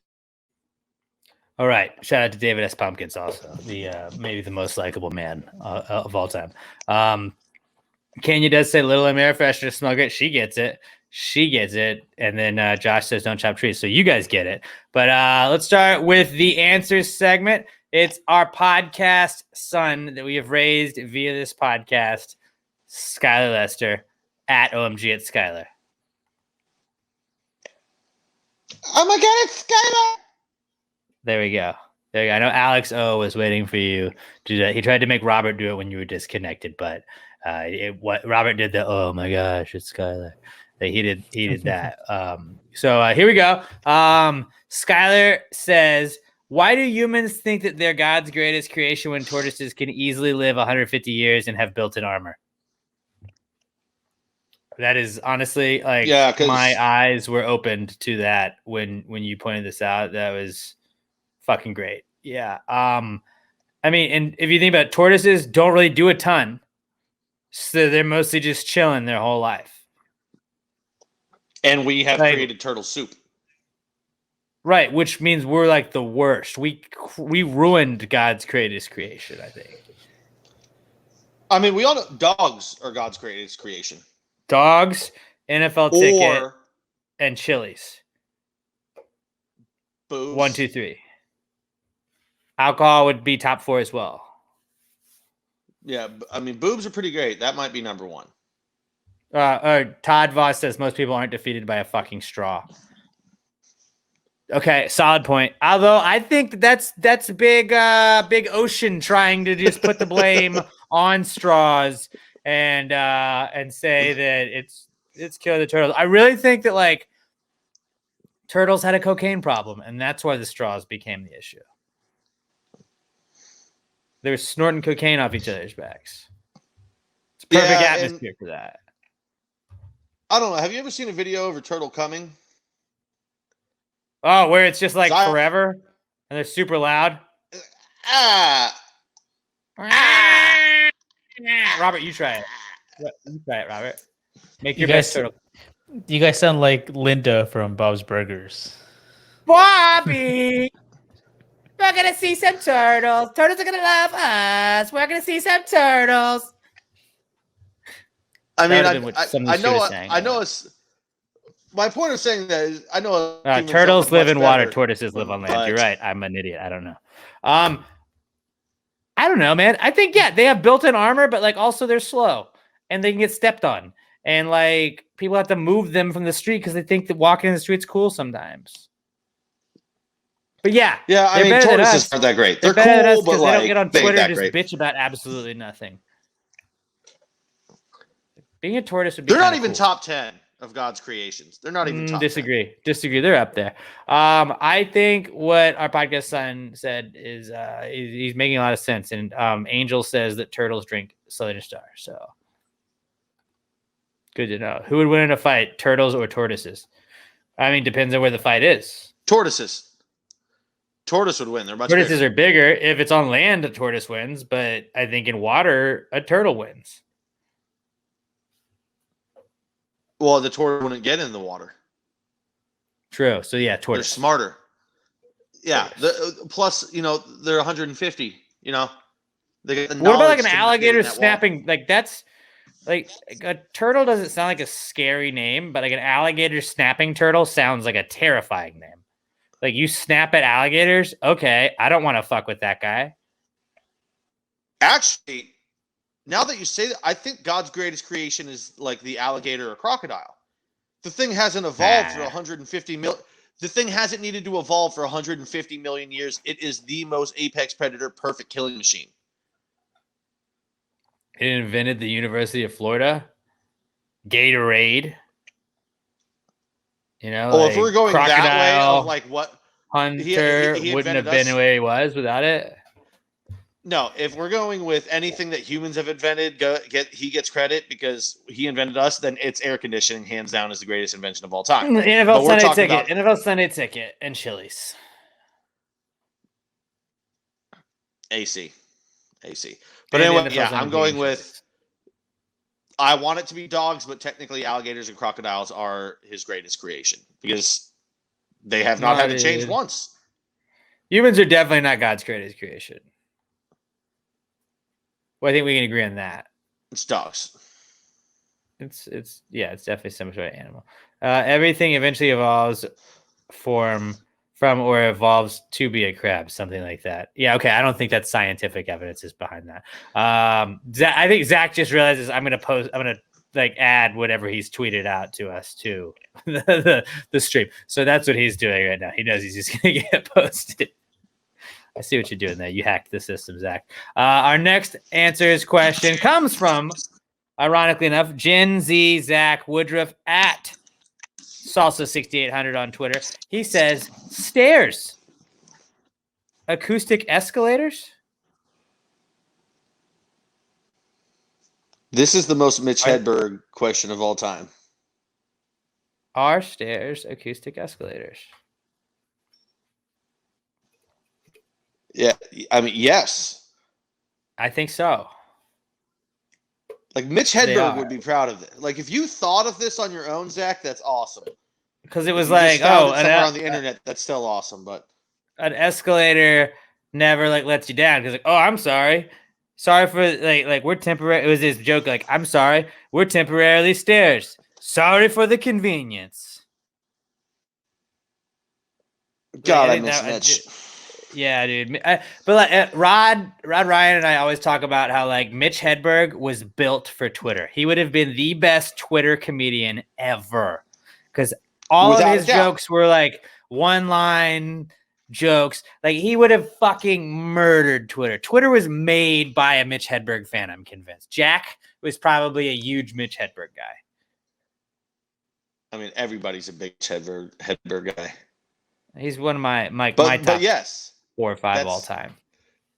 The problem is he stream of consciousness, he would tweet out all these thoughts, and then when you go to see him live, you'd be like, oh, I heard that joke. He tweeted it 6 months ago. Oh yeah. Well, he would just use his Twitter as like a notebook, basically. He just right. His cadence was fucking hilarious. I loved that, man. I loved that.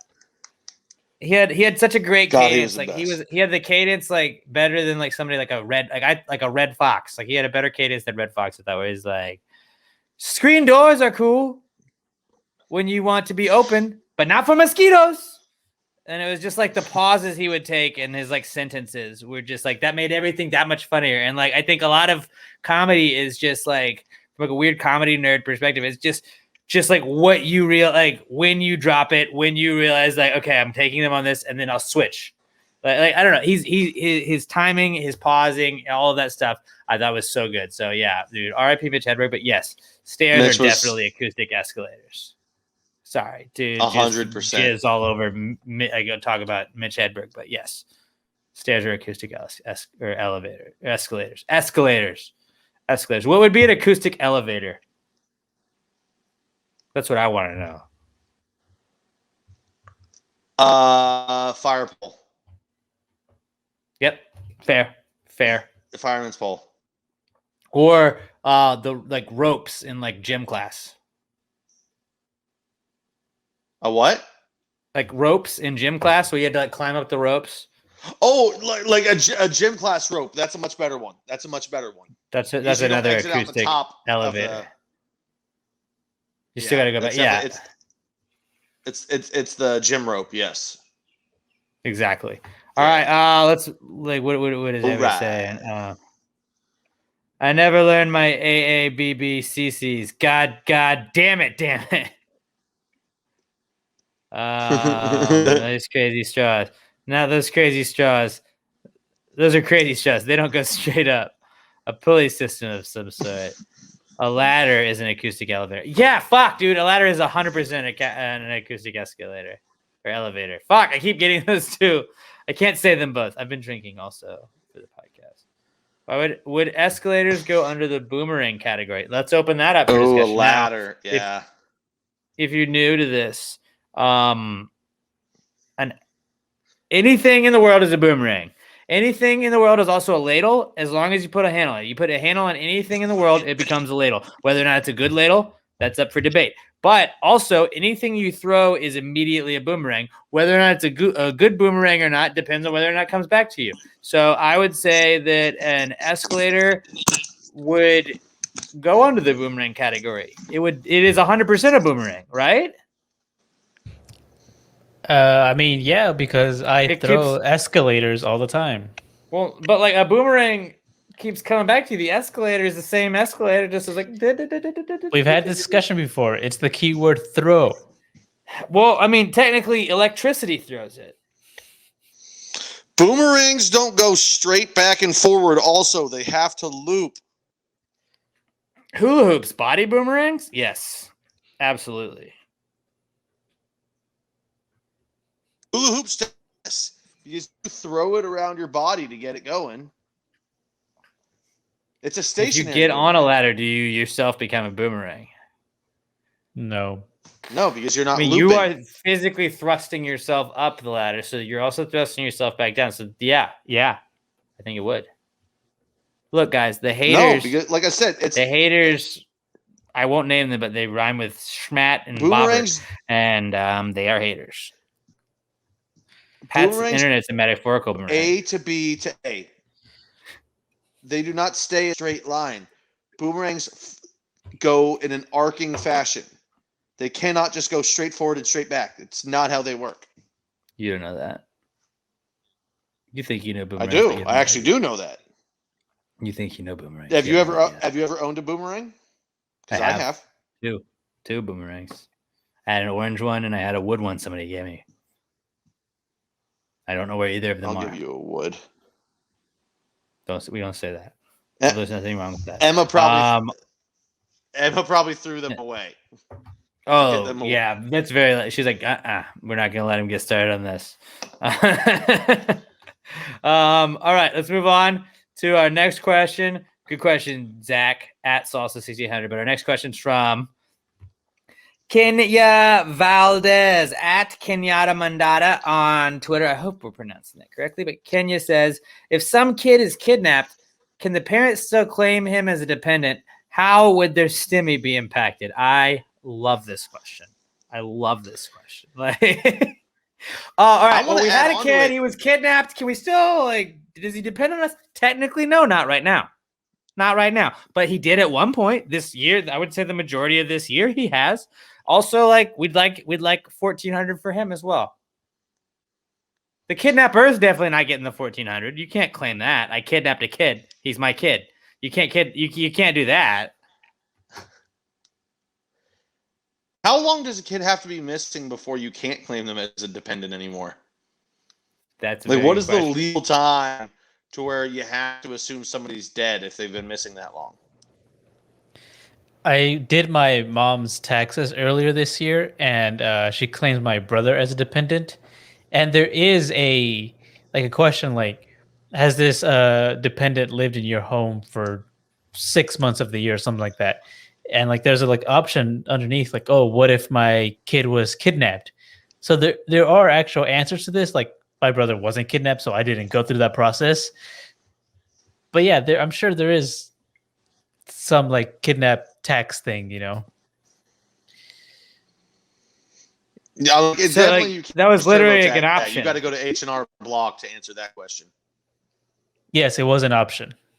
You know, like, remember the H&R Block? Was it H&R Block or TurboTax commercials where it was like, if I'm a fisherman in Delaware and in Maryland, do I have to file taxes in each? And it was the lady that was like, she's off the boat on a desk, and she's like, well, technically, yes, you do. In any business that you complete commerce in, or whatever it was. And it was like, well, Block's got your back, or TurboTax has your back, or whatever the fuck it was. Like, that would be It's a really H&R dark. Block.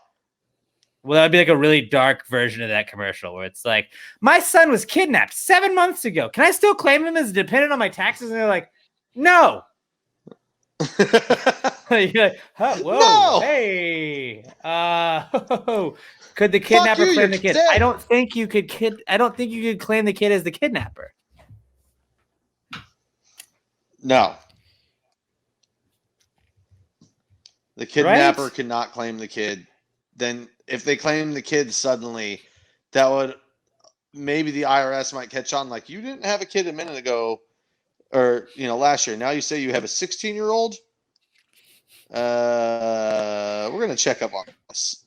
Long lust. If Long you have lust. his social, Josh says you can. Josh does have a kid, so he would know. I mean, we have a kid, but like, it's not. I guess it is an Olympic year, Pat. Like, we may have to, us and Skylar may have to file our taxes this year, every 4 years, right? Oh, I mean, I've been claiming him for 2 years. You've been paying taxes for 2 years? It wasn't an Olympic year. No. You pay taxes in non-Olympic years? What are you, crazy? I was saying I've been claiming Skylar as a dependent for the last 2 years. Oh, yeah, dude, I get some great tax breaks when I have. Right? Like, I just... Well, I mean, technically, no, I don't raise him, but I do have a podcast that sort of raises him. So, like, is there a write-off on that? They're like, absolutely not. No. It could be one of the raised his brain. situations.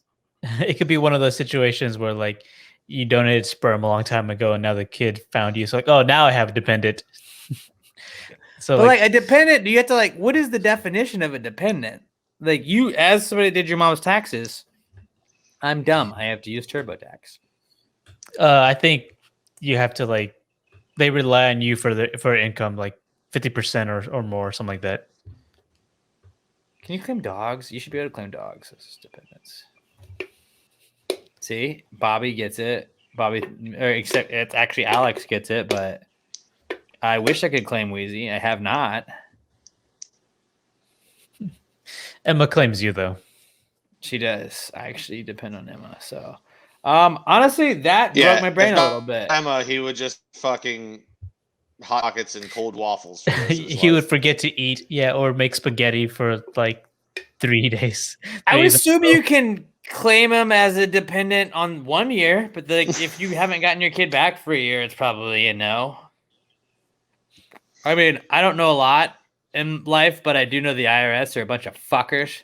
So, like, they're not going to give you a break on anything like that. So you're like, yeah, I lost a kid. Like, somebody kidnapped him. Like, they'd probably be like, all right, we're going to give you 1 day, like 1 year. And even that, I don't think is even guaranteed. And I also would like to say, like, there should be a rule this year that, like, if you don't get your stimulus check, you don't have to pay taxes until you get it. If you are owed a stimulus check, because, like, I know that there are people like, where's my stimulus? And it's like, that's tight because tax day's coming around, and, like, I ain't paying the taxes till I get my fucking stimulus check. Like, you should be able to do that. Bro, I got my tax return like a month ago. Oh, I did that shit right away. Oh, I'm fancy. Yeah, Show reluctantly. You know what's you know what's really depressing that I just thought about? We're not going to get another stimmy. We might. There's no way. There's no way we're getting, because they're gonna, within 2 months, everyone, like, it's going to be available to everyone in the country. They said. There's no way they're going to get. Shit, he ran on giving us 2,000, and then as soon as he came in office, he was like, "Well, you're only getting 1,400. You just got 600. That's what I meant. You think you're going to give us more money? No fucking chance. I want more free money." And by free money, I mean money that they've already from me in the form of taxes.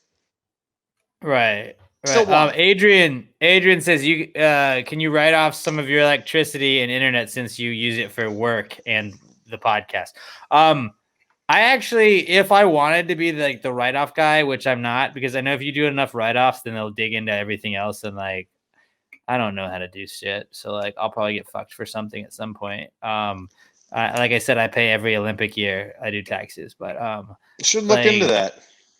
I could definitely write it off because I could argue you can write off pretty much anything, but if you write off a certain amount of shit, the IRS starts checking why you're writing off everything. There's people that are like, yeah, you got a bird bath. Well, what do you what you do? You work in a radio, you might talk about birds. That's a write off. And it's I don't think I should write that off. But I could technically, if I wanted to, I could write off internet and cable every single year. Actually, maybe I need to start writing off NFL ticket, NHL TV, UFC Fight Pass. I should start doing all of that. It's for work. But then it's when I want to write off the koi pond the 1 year, then I might not be able to write the koi pond off. You enjoy fish. You talk about fish. Right? Because technically all I have to say is I talk about it on the radio. I have an apartment. I can write off rent. I can talk about this. Can I write off my bets? Ooh. I actually, maybe? Probably not. Probably not. Since we're in Texas and it's not exactly legal here, probably shouldn't play that. Are you tapping your nose it's a cocaine joke? No, I was just tapping my nose because I'm literally being 2 out of every 8 words you're. So I was just kind of tapping. I don't know why I was tapping my nose, but that's okay. The reason I was laughing a minute ago because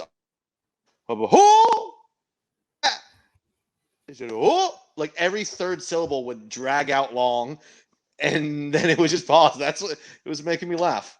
But honestly, I can't really hear shit you're saying right now. Well, we'll speed this up. We're almost done. We got 2 more.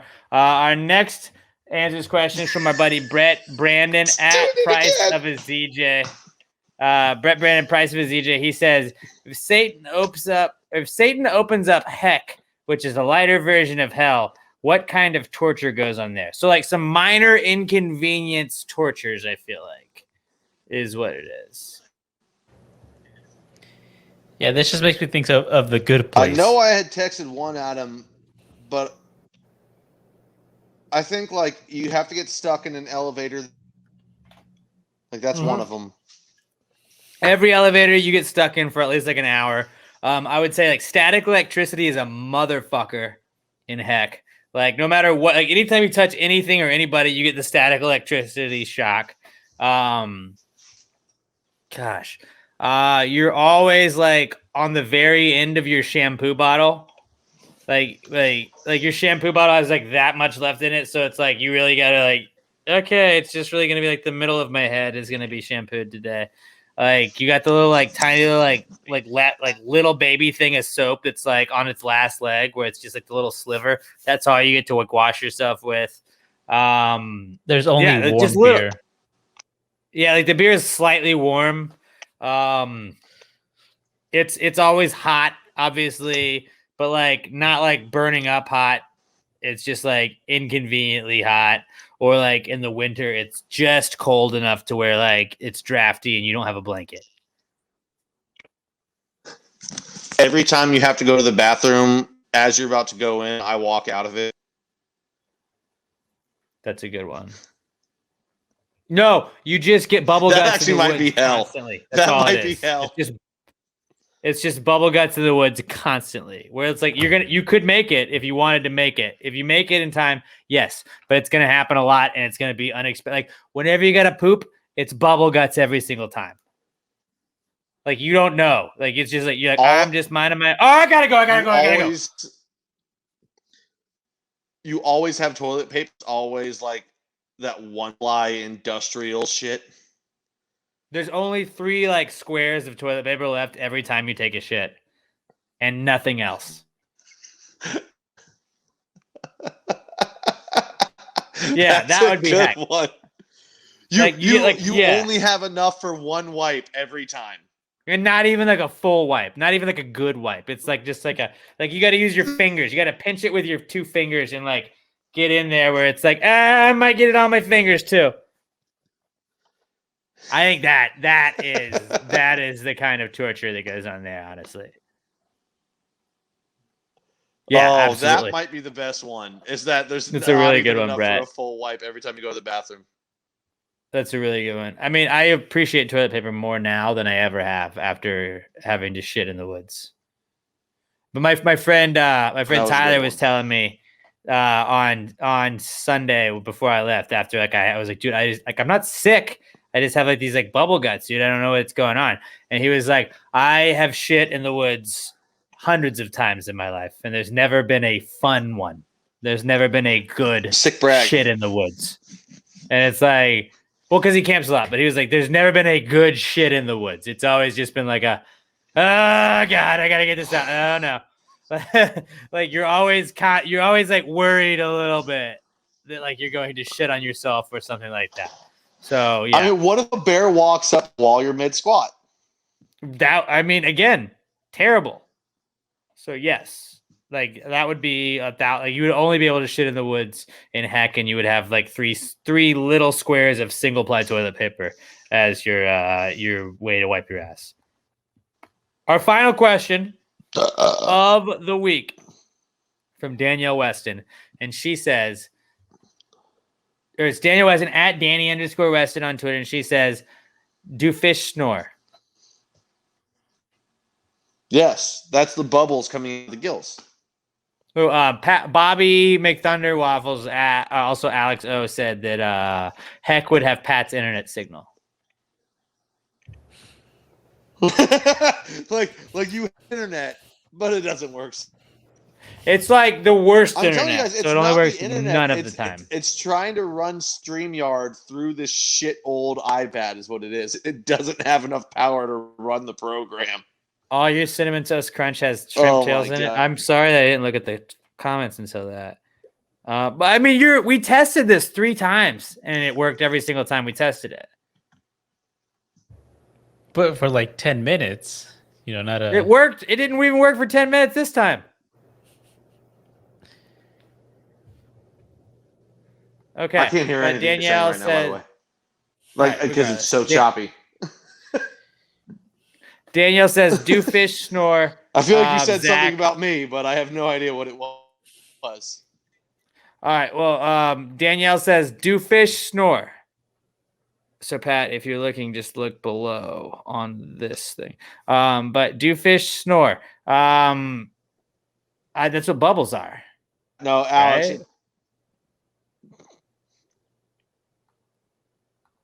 Yes. They do snore. It's the bubbles coming out of. It's the bubbles. Yes, it's the bubbles coming out of the gills at only at night though. Only when it's nighttime. You're right. Sleepy fish. Good point. Robert, do you agree with us on that? Fish don't snore; they soar. I don't even. I just wanted to rhyme. That works, and it did rhyme. So with that, Thank you, Danielle. And And we're out sorry of nowhere, that, now the stream is working perfectly for me.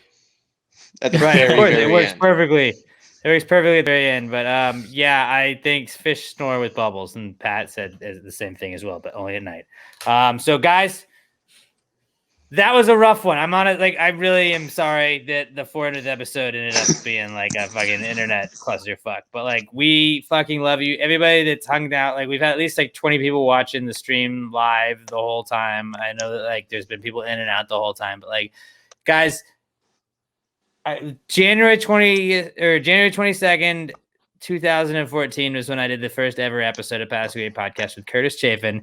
And if I had thought 7 years later I'd still be doing it, I would have thought like something went horribly wrong. I'm glad that something didn't horribly go wrong, and I'm glad that like we're able to do this every single week. It's the highlight of my week. Every single week I get to talk about whatever the fuck I want to talk about with my 2 friends, and I get to do it with you guys, the Gravy Gang. The Gravy Gang is the fucking It's the only best gang time in the I'm world. happy. It's the only time Pat's not happy guy. He's content most of the time, but he's not happy. And he's happy on Wednesdays when his internet works at least. And Robert, you're a godsend, man. Like without you, dude, the podcast really took a turn for the best when you came on board, and the stuff you've done with video, everything else. Like I'm glad that we've been able to keep you around this long, honestly. And hopefully we can do another 400 episodes. Like I fucking love you, Gravy Gang. You guys are the best. Every single week that we get to hang out and like you guys interact with us, it's the best thing in the entire world. And like I don't want to get all sappy, but I feel like I'm getting super sappy, and like it means the world. Like this is something we just like I started because I started as a job resume. Like it was basically like I'm not on air ever. If I start a podcast, somebody else will be having to listen to me at some point if I want to submit this for a job. Jay Moore talked about like if you want to do a podcast, if you want to do something, if you want to be on air, do a podcast. Start doing things like this. Like I remember he used to say that when he was on Sports Talk 790. I took it to heart one time, and I did that, and that's why I started the podcast. And it was basically a resume for me, and now it's literally like the highlight of my week. So thank you, Pat, for being on this so long. Thank you, Robert, for sticking with us. Said. Okay, yeah, that is what she said. But dude, Gravy Gang for life. Todd Voss's Gravy Gang for life. You guys are the best. From now on, GG no longer stands for good game. I love you guys. You guys are the fucking best. Shout out to Raimundo Benavides for. I think he took his lunch break the whole fucking time. He took a fucking 4-hour lunch break. But we love you guys.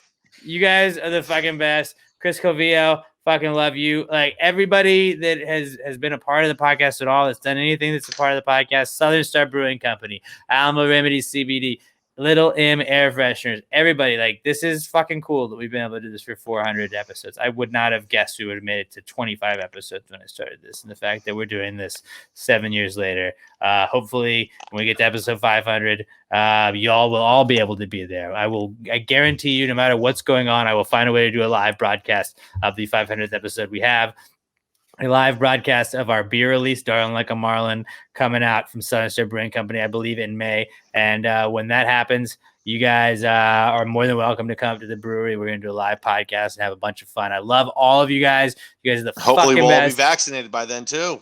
We'll all be fucking vaccinated. Let's all get that vaccine. Let's all love one another. Let's all be good to each other. You guys have the best fucking rest of your week. Thank you so much for tuning in. I can't believe we've done 400 episodes of this fucking podcast, guys. Thank you, guys. Y'all are the best. I love y'all. Have a great week. And at Past Grade Pod, at Alex J. Milton, at Not Pat Dion, at Robert Barbosa 03. Robert has a podcast. It's called A Recent Study Suggests.